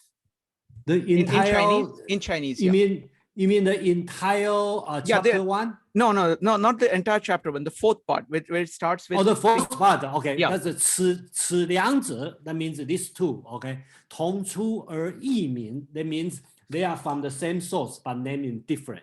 Okay, 同谓之玄. Both we call it darkness or mystery. Okay. Both we call it mystery or darkness. Then they call 玄之又玄，众妙之门. Okay. The word they use, that's what I want to comment on what Marisa talked about the gate and the key. Chinese words use 门, which means door. Okay, I think the correct translation should be gate, because if you translate to door has two meanings, right? You open the door, you let people in, or you close door to block people. Same as key has a problem. You use the key to open or use key to lock, right? Only thing correct is gate, because you don't lock the gate. You let you in because that's the gate. So that's my 2 cents. So thank you. Oh, wonderful, wonderful. See, again, see the power of metaphor, right? The gate versus the door versus the key. You know, gate is just a gateway. You know, it is the path, it's the place through which you go. There is no sense of the blockage of the door or something special needed to open it. Wonderful. Thank you. Next up is David.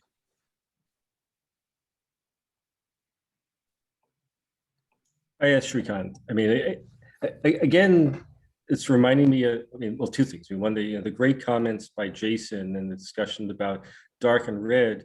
reminded me of Homer in this whole discussion about the dark wine sea.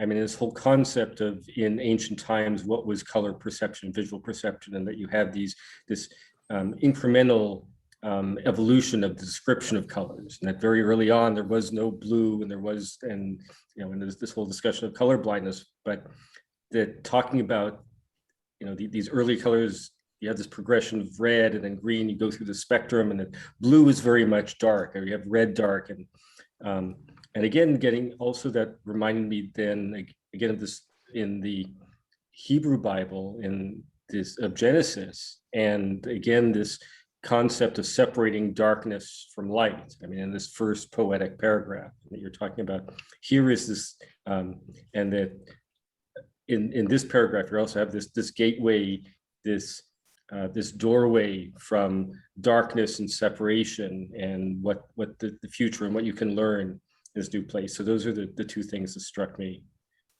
Wonderful. Thank you, David.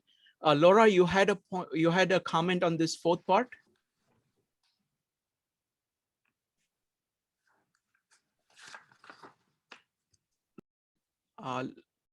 Okay, let's see here. Okay, so let me go to the next one.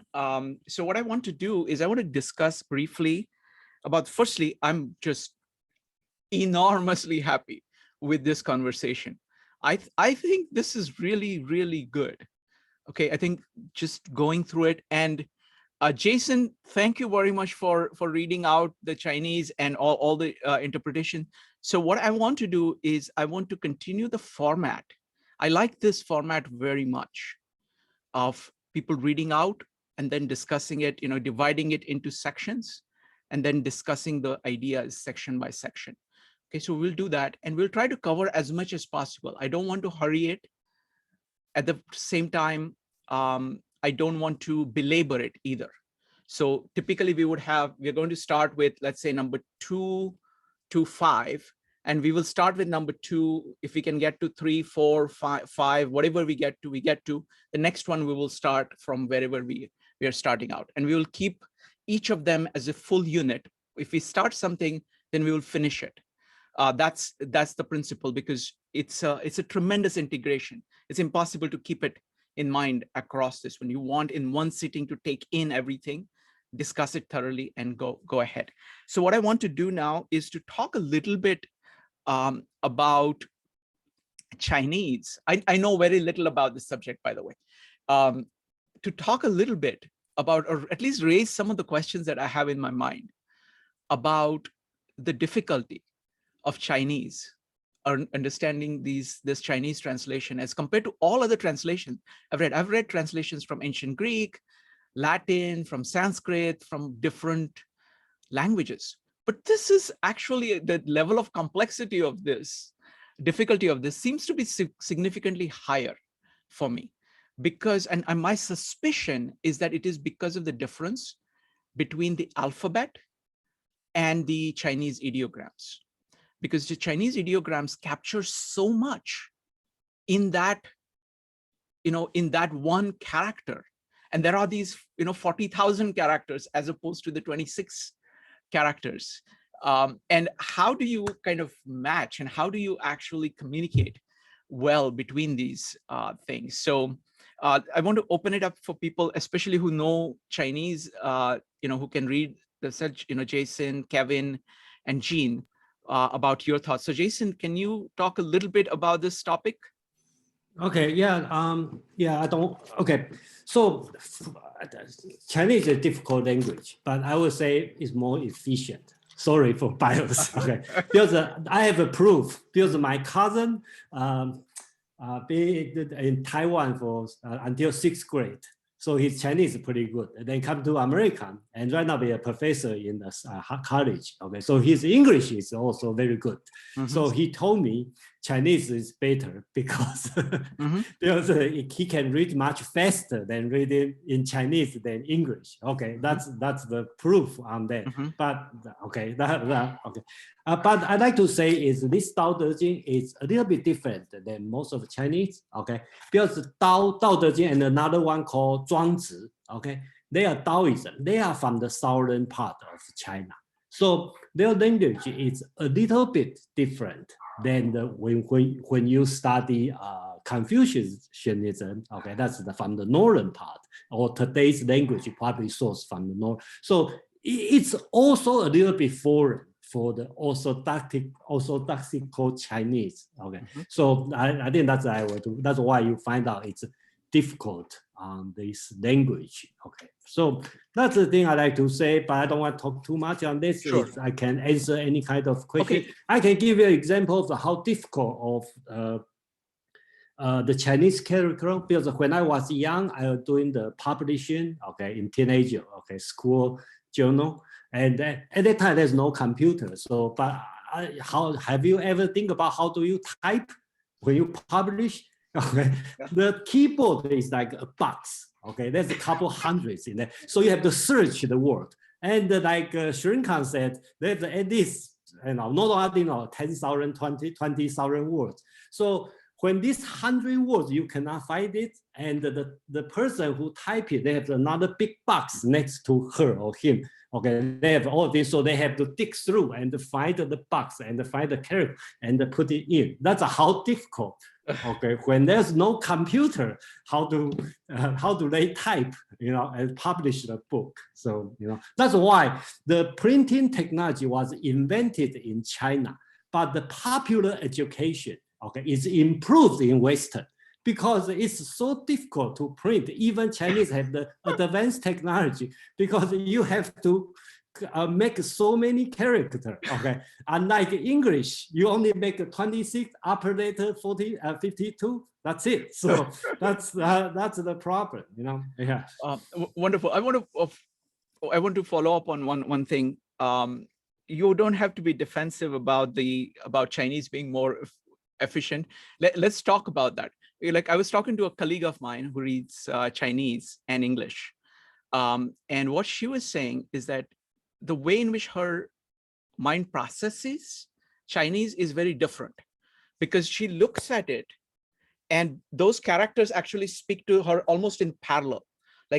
Whereas in alphabet, you go sequentially, because see, in alphabet, this is a point that Walter Ong makes very well, or Havelock makes very well. Alphabet, we have these 26 alphabets, they have no meaning. They just have sound. Whereas each of the characters there have meaning by itself. Alphabet meaning comes from concatenation of all these sounds into a sentence, and then you have something. Here you have meaning, and it's kind of like parallel.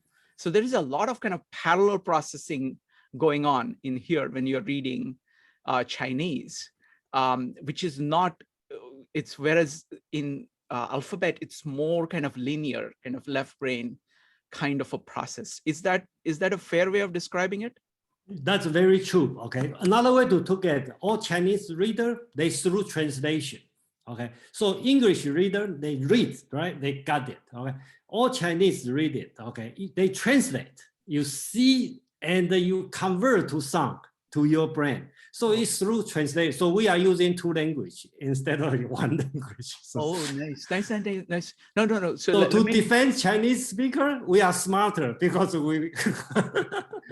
Yeah, no. The thing is, I mean, this I look at this from the kind of Marshall McLuhan or Walter Ong or James Havelock. What happens is that Marshall McLuhan says that we shape our tools and then the tools shape us.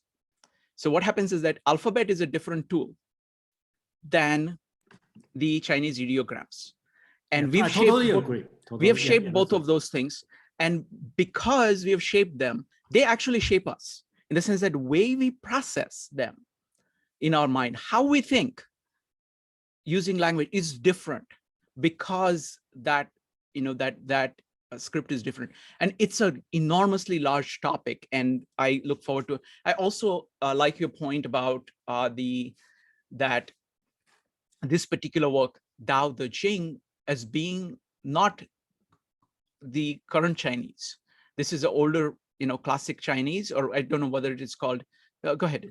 I need to correct this one. Okay, so all the writing are ancient Chinese. Okay, they about 100 years ago they have the person called Hu Si. He make a vernacular movement. So today's writing is very different than ancient writing. Okay, so that's about 100 years ago. We still to write whatever we spoke. So all the ancient texts are in a different kind of, we can say, different language. Okay, so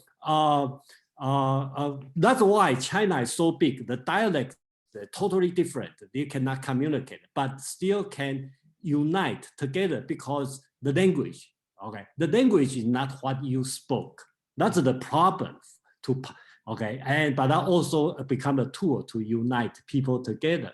Okay, so first, that's all ancient language. In the ancient language, Dao De Jing and the Zhuangzi is a little bit different. They are from the southern part because in the pre-Qin dynasty, okay, you can consider China has two countries. Okay, one on the north, one on the south. They speak different and write differently. Yeah, no, that's excellent point. The cultures are very different too. Significant differences in culture. And so folks, I mean, you know, people think of China or India as if they were like Germany and France. It's proper to think of them as Europe. It's of that when the even internal diversity in these places or the sheer number of people that is involved is about the same as Europe. So it's the West, China, and India. That's the right. And so just like, you know, you would expect that German culture and German way of thinking is different from Spanish in Spain, you would expect the same kind of differences in China as well. So I want to invite first Kevin and Jean to comment on this issue of the Chinese script and the translations and the issues that are faced. So Kevin, go ahead. Hey, I'm going to blame Jason. Oh, you scare people away.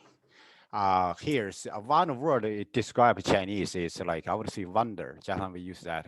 Jason, you don't have to worry. We don't get easily scared away like this. You can try to scare us 10 times more. We won't get scared away. Don't worry. Go ahead, Kevin. That's you treat, let's see, Chinese words like a poster. That's we serious. Put let's see if with Chinese family, like for example, I guess Jane. Just now saw that behind us a picture of the Chinese words. We treat it as beautiful as it is as art. That's the second secret about translation. Just now, for example, Kojak. You put a Unicode or even better tools. You can one Unicode for 4 languages at least, or 3 languages, let's say. Cantonese, the Mandarin Chinese, Japanese, Korean, Vietnamese. One Unicode match to the 4 languages. I'm not sure a European language, let's put one same Unicode. Let's see, French, English come, the same meaning. I don't know that part yet. So it's don't scare. And since it's old language have some characters. For example, the sun. You see, if you sun look at it, it's like one circle, put in the middle one dot, the sun. And we call it America May. That's the next second chapter. That's beautiful. They have meaning, but it's about gold.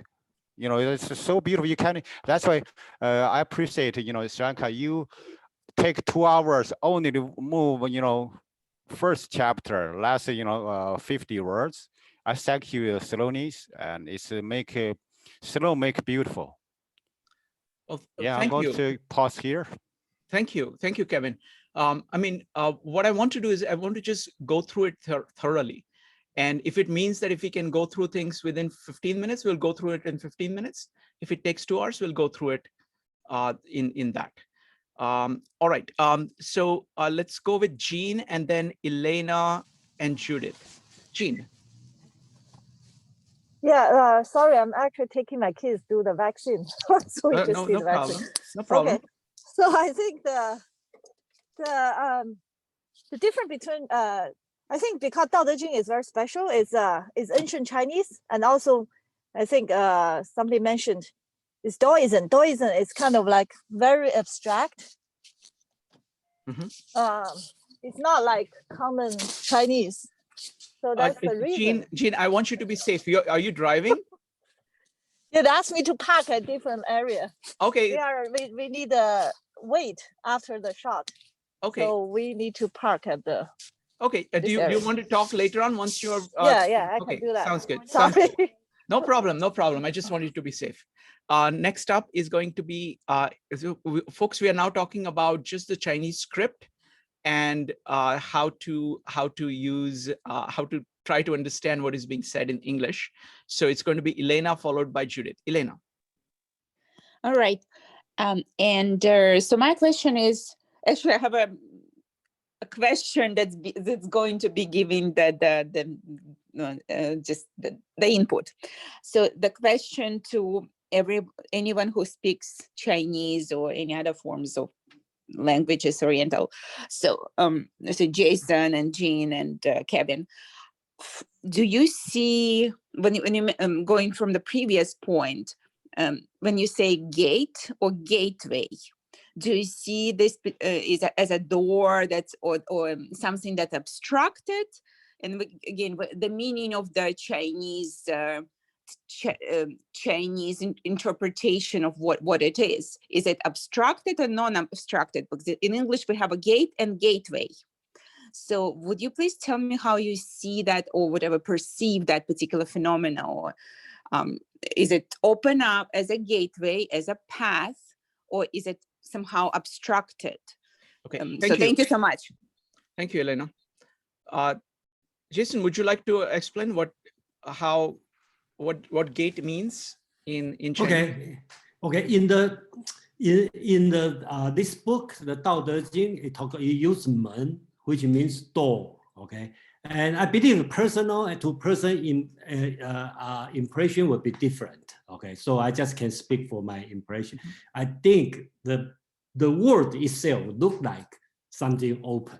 Okay, because if we want to close door, we will put the men. Okay, which is door. Inside we put something that means we lock it. Okay, so I talk in the simple point of view, but if you fluent reading, familiar with the word, you probably don't think much. Okay, you just say, oh, that's okay. But does that mean same meaning to everybody? I'm not sure, but at least that's the way I can explain it. And another time, probably based on your experience, your daily life, right? How do you use this word, man, in your culture? If you live in some place, for example, you are jailer, you probably always look the man or door as a lock, right? Because if your job as a jailer, so I think it doesn't matter which language you use. So that's my thank you. Thank you, Jason. I mean, this is a huge topic because what happens is that even the way in which the words are used, the metaphors are used is very, very different. So for example, English has the way of using idioms, which is a very powerful way in which English grows. And one of my Chinese friends, I was talking to her and she says, oh, this is what we actually do. A good Chinese speaker will create new metaphors on the fly of kind of putting together these words in order to communicate things. So it's like almost creating idioms on a fly, but it's very complicated. It's a very complex topic about how do you think in the languages and what are the patterns of thinking that are different as a result of these two different scripts. Next up is going to be Judith, Ash, and Kevin. Judith. Yeah, in my translation, they use the word gateway, not gate, but gateway. And that was the Stephen Mitchell. I have a question also about these characters. So in the ancient Chinese characters, can one character have more than one meaning?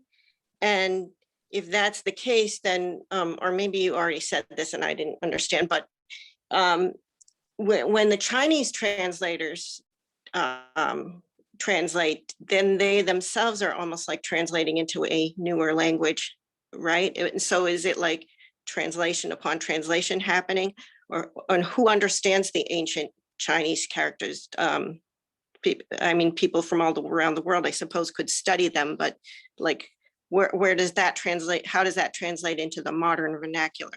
And how would that influence the translations? Go ahead, Jason. Would you like to answer that? Yes. The basis. Okay. When Judy talk about the difference, okay, one is the writing is a little bit different, and the form, we talk about the form, okay, but I think this one is not part. Basically we can one-to-one match, so this one is not the problem. But second thing is meaning, right? So a lot of things like what's the men, okay, or xuan meaning in ancient time and today, okay, that's different. Okay, we lost it. Okay, and it really depends on the translator, how are they going. So in the ancient time, I believe they have a lot of words has been used in the multiple meaning, and in today had a different. But I think that's common for all language, right? Same as gay, gay science in the Nietzsche's time is different than when we say gay today. And I believe 20, 50 or 50 years later, people may use gay in a different way. So I think that's very common. And my suggestion of reading the ancient text, that's the way I read it, is I pay less attention what the author really means, okay? I pay more attention to what my interpretation of this text. So that's why I really appreciate to talk to non-Chinese culture or people in different culture, how they understand this one. And then I think that's meaningful and will bring the real meaning on the sense. So according to Dao De Jing, that's we are doing something talkable, nameable, right? And doing this, we will understand something unnameable like this. So, you know. Yeah, beautifully put. Thank you, Jason. Looks like Jean has found a place to park and can talk to us. Jean, go ahead. Can you hear me? Yes. Okay, good. Yeah, so yeah, back to I think Judith's question. Yeah, because this Dao De Jing is in ancient Chinese, and even the character, I think in mainland China and Taiwan, we have different characters now, because mainland China, we simplify the Chinese character after the liberation or whatever. So we have much simplified character, but the traditional character actually much more interesting. They actually have all this symbol, and you can tell the story, and it's much easier to understand what the original meaning. So so for me to understand it, I actually have several different copies, both in Chinese and in English. And even for normal modern Chinese people to understand Dao De Jing take a lot of effort, because you have to try to understand what the meaning the ancient Chinese is trying to say. They are so concise. They usually have one word to represent hundreds of words. The same as the Huangdi Neijing I mentioned earlier. I was listening to this explain it. It's so fascinating. You know, every single character have so much meaning. They understand that, like how the words put together then represent different things. It's just fascinating. And so to translate that into English, so there's add more interesting understanding and also lost something. So I found it's kind of interesting. It's really like the elephant, you know, we try to figure out what the elephant, so we put all the parts together. It's kind of like a puzzle. It's quite interesting. And so I really enjoy this way, you know, we can read this much deeper than rushing through, because it's just so complicated, you know, to understand the Dao. Thank you, Jean. So several points. So first moral of the story, you know, even the Chinese today have to struggle pretty hard. You know, I've talked to some of my Chinese friends. They also use, just like Jean is saying, they use multiple Chinese translations. Chinese is their strongest language, so they used multiple Chinese translations of Dao De Jing in order to understand what Dao De Jing is saying, exactly like what we are trying to do. Okay, now there are some advantages because the scripts are similar, but still the point that Jean is making of the language of Lao Tzu as being far more metaphorical, that each character packs a far greater punch than even modern Chinese. So that's one point. The second point is that I've been reading Walter Ong. I think this process that we are going through multiple translations, speaking to each other about it, that is the process of language. that you have to use in order to grasp something, anything actually. Like if you look, for example, I was talking to a friend of mine who used to work at one of the national science institutes with all these PhDs in physics. He says, I have never talked to other people as much. I had so much social interaction. And what was the social interaction? Was to actually work on this stuff. So the scientists actually are going through this intense dialogue about the concepts in order to formulate the concepts. And this dialogue is an integral part of how we grasp things, because we need that feedback mechanism. So that's one thing. So I'm loving this as well. So next up is going to be Ash, Kevin, and Dave. Ash. Yeah. So I obviously am not an expert on this topic either.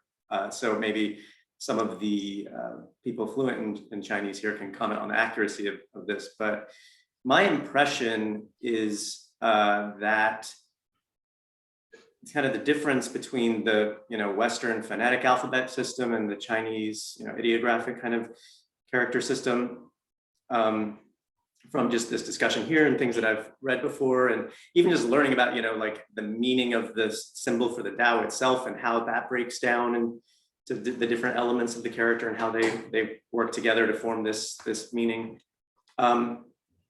So like you mentioned, Shrikant, in the Western phonetic alphabets, the individual letters, the characters have no meaning. And whereas in the Chinese, that's the meaning is baked into the symbols.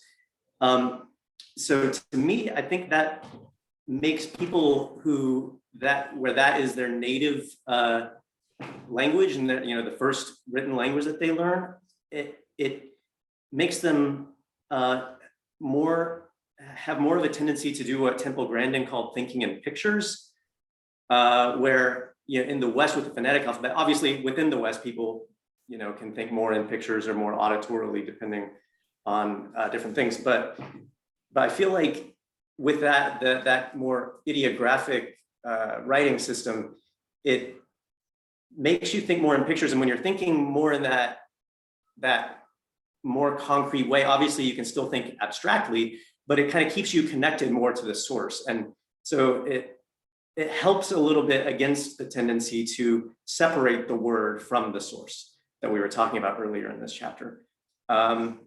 But that's just the impression I have. So I don't know how accurate that is. That's great observation, and I actually agree with that. So first thing I want to say is that one should never feel, I mean, this is again a very big thing, and I'm sure people who know Chinese would agree with it. Many times what happens is that people who are immersed in something do not have a perspective on it because they are immersed in it. It's like they won't be able to see what Chinese is like as much as somebody from outside who's looking at it. So there is tremendous advantage to actually having this conversation, actually communicating our impressions of it, even when we are wrong, because it's a tremendous value being exchanged.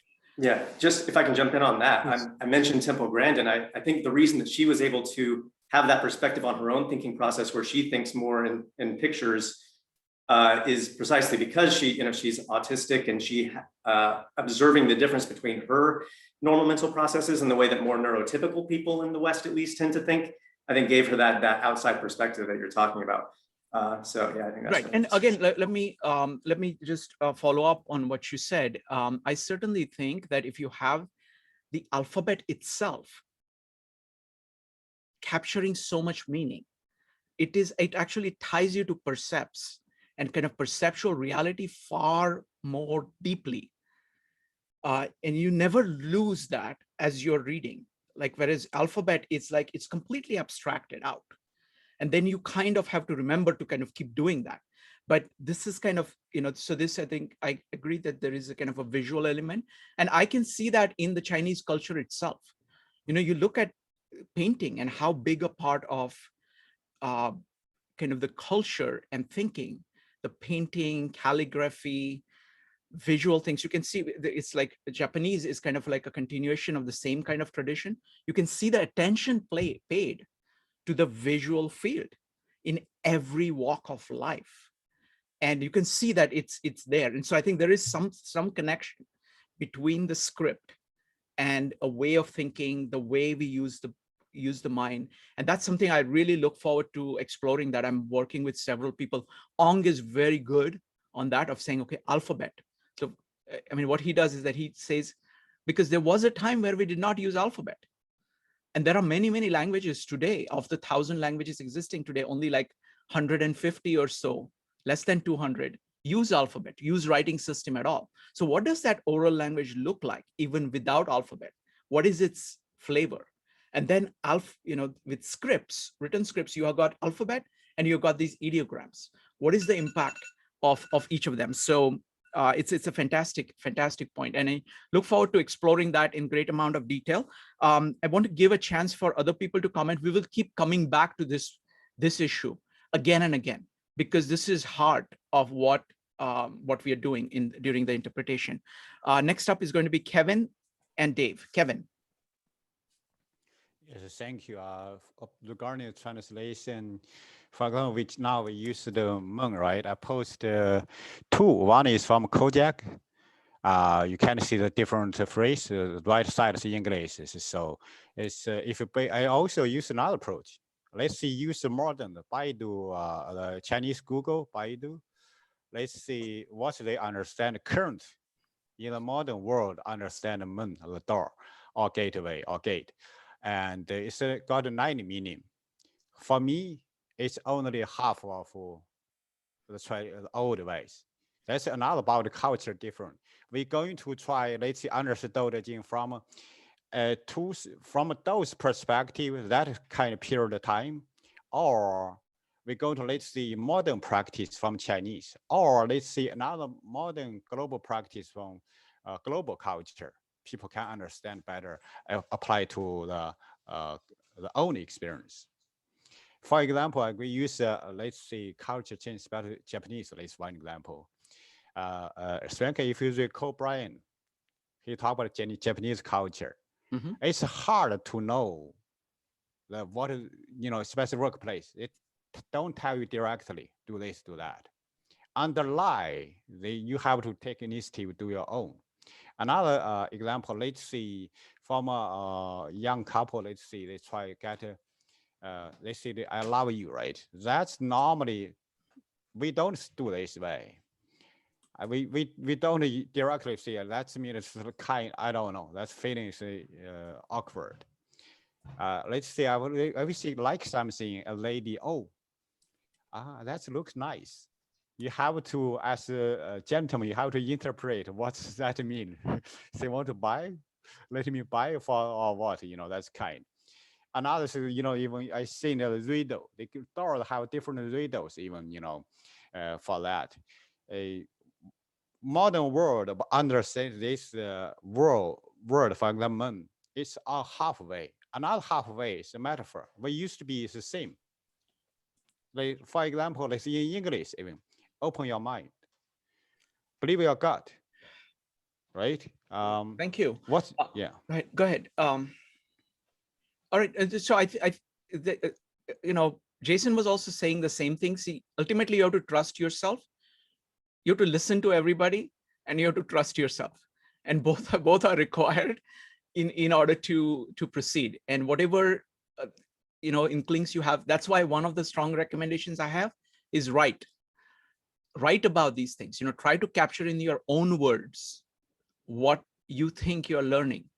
That's the most powerful way of kind of going forward. So I have, thanks to my friend Joe, he started, he suggested that we do like journaling on each of them.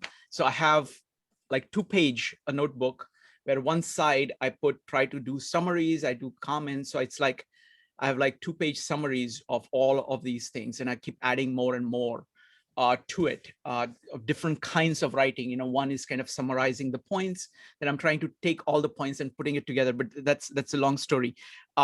Dave, you had a question about difference between the two scripts. Yeah, and this has been a wonderful discussion. I just wanted to comment in English, you said it's sounds, but words, but to me, the basic structure is a sentence. We say that's a complete thought, and we get into grammar. subject, object, and verb, and modifiers. And I was curious, it seems like to me the pictographs are concepts. And I'm curious how you modify in the pictorial writing, you know, the door is red, or the door is heavy, the door slammed, or the door closed slowly. How are those things expressed? Thank you. Sure. Who would like to answer? You know, what's the format of the Chinese grammar? Jason, go ahead. Yeah, the Chinese grammar is difficult. Okay, I'm not expert. Somebody may have the special on that. Okay, like my son, he studied Chinese in high school, so it's easy for him. But he speaks Chinese. But then they have the test about grammar. The teacher tried to teach grammar, and then he still do it well because he never listen. He just read it and see which one sounds right. So he make it, and 80% correct. So that's the way it works. And the ancient Chinese texts like Dao De Jing or Analects from Confucius, the grammar also a little bit different. Okay, so use the Western subject predicate. This predicate this kind of analysis is like the door is red. It's a little bit difficult because almost every Chinese character can be used as a verb, can be used as a noun, can be used as an adjective. Okay, so that's the problem. That's the difficult part. And but again, it's not that difficult. You see so many people speak Chinese. They never go through very high education, and you cannot guarantee they all have IQ over 120, but they all speak fluently. So in another way, I think Kevin is right. I should not scare people away. It's not that difficult. You see, most of the people, they still do it, you know, and the kids, 3 years old, they speak fluently. So, you know, in a way, it's not that difficult. Just like when I learned Spanish, that's ultra difficult because how come you have a gender for even for the adjective, right? So that's crazy. So, but we don't.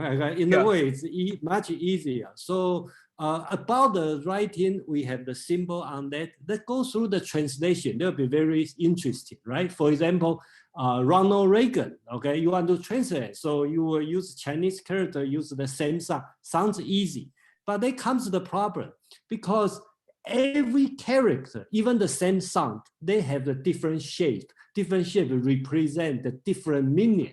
So I can translate like a shrink count, okay, in Chinese, all sounds correct. But if I use different name, different character, means I can defend you, right? If I hate you, I can put the bad word, it's the same sound on there. That's how ancient Chinese government do it. When they have a Mongolian, they have the foreign invaders, they translate it in the words more like they put the sign, they have the sign, right? Like dog or animal on that to use that. So depend on how are you going to translate. So that's cause some problem on that, but also bring the actual meaning for the translation. So yeah. Wonderful, wonderful. Kevin. I'm going to, so one feature the Chinese is simple. We don't have a tense. For example, we want to talk about last year. We use last year already defined, big picture. Everything comes like a general sense. You talk about it. That's why we got make a lot of mistake from English perspective. And there is this. Also, it's flexibility so much. You can either way, because it's a picture, you mention the word, we normally know what you want to talk about, or the question, or, you know, it's a statement. It's a different English. Yeah, English a little bit more specific. Yeah. Yeah, no, excellent point. It's really, I mean, the differences are incredible between languages. So for example, it looks like Chinese is a lot more context dependent. You know, it's like things have multiple meanings and people just naturally get what is being said by the context itself. So it's kind of, you know, it uses the context a lot. Wow. English is far more like, go ahead, Kevin. One more I want to see. Things is like we treat, let's say, ideographic for Chinese language as art. Yep. From that perspective, different people have different takes. Even let's say I talk to you directly with Chinese, possible I give you one sentence, 2 or 3 meaning. let you understand, digest. That's why sometimes Jason said, they don't want to talk until let's say you understand deeply, you speak to me. Okay, you got it. Wonderful. So it's going to be Jason followed by Jean. Jason. Yeah, I just make something quick. I put a post on that. Just continue on what the subject, the language will affect you. There's a professor in UCLA. They do the research. Okay, the people speak language without future tense tend to save money because you look at future as now. Okay, so they have the research, okay, from UCLA. Probably some people already read this one. So the Western language allows, because you have the future tense, you separate the future from now. So you tend to spend money now. So that's the thing, it's also interesting. Yeah. Wonderful. Jean, are you back and do you have a comment? Go ahead. Yeah, I want to share one thing. So interesting story. In China, when we say man and woman, we say ta. They write differently, but their sound exact the same. So when you say, you don't have to think about it as a man or woman. So when I come to America, I usually make mistake. This she or he, I just like, so my friend always is she or he? So I always sometimes I use the wrong one because I didn't think too much about is he or she. But in China, because they're the same sound. So you don't have to think too much. And the other thing I want to say is about children. Children, their capability of mastering language is so much that all of these things that seem to be complexities to us, they get it like that. They can take in languages, they can just absorb it, and it's done mostly imitatively. So there's a kind of way of taking it in. So the oral language, the way in which that works is very different from the writing. So it's a completely different, so it's a huge topic, and I look forward to exploring it. Folks, this is fantastic. So I just love it. And what we're going to do is that we're going to just continue through Dao De Jing at whatever pace we can. Typically, I will set for about 3 at a time, and we will go through as many as we can. So the next one is going to be this Tuesday, and we're going to start with number 2. So number 2, number 3, number 4 is what we are going to go for. All right, folks. And special thanks to Jason, Kevin, and Jean, because your perspective of actually knowing the language is great help. At the same time, I'm hoping that this discussion adds to you, because it's so many different voices, so many different minds trying to grasp something. Like Jason was saying, that education, let me paraphrase it in a more what shall I say, more unkind way. Education is wasted on the young, because like most of the time, they don't have the context to appreciate what they are reading. They don't have the life experience. And when you come back, and this is actually, you're getting experience of so many different people trying to focus on the same thing. So I hope it is useful to you too. Jason, do you find this useful? Oh yeah, that's why I host the Asian philosophy meetup, because I always thank everybody join. Okay, and I'm not just saying it. I really feel this way, because by asking so-called stupid question, actually I benefit a lot, because that's a lot of questions we take for granted. We never think about it. Just like non-Christian will ask, how come I have a virgin birth, right? Same kind of question we never ask, okay? And then until somebody asks, then first my reaction is, oh, that's non-Christian. But they don't think deep. That's the blind side, I haven't seen it. Excellent. Thank and you, Jason, everybody. I look forward to doing more things on Chinese philosophy. So my plan is to do Chinese philosophy as well as Indian philosophy. And so looking forward to have some people who are really, really good at Indian philosophy as well, because I think if all of us are familiar with the West, the Chinese philosophy and Indian philosophy to start with, so that's a much more solid starting point than just knowing little part of the West, which is what most people know. What's the most current? Yeah, I agree. I'm doing this now, and then I think that's also benefit a lot. Yeah. And with my Buddhism background, and I read this one, actually I know Buddhism much better now. Yes, so absolutely. That's fantastic. Absolutely. Fantastic. Wonderful. So, all right, thank you very much, everybody. We're doing a meetup on Louis Sullivan in a minute. In about 3-4 minutes, we're going to be starting on that one. That's going to be, let me just tell you a little bit about it. It's incredible. Louis Sullivan, we did a meetup and we were talking about how ideas of Louis Sullivan connect with Taoism. And there is actually a very good, almost like a, not just one-to-one match, but he has the idea of nature and life and focus on that as being the primal source of all good things in human life. At the same time, he has a very fully developed idea of how to use both kind of forms and functions in a fluid way in your own creation to be consonant with that. So if you would like, you're welcome to stay and we'll go from there. Thank you very much, folks.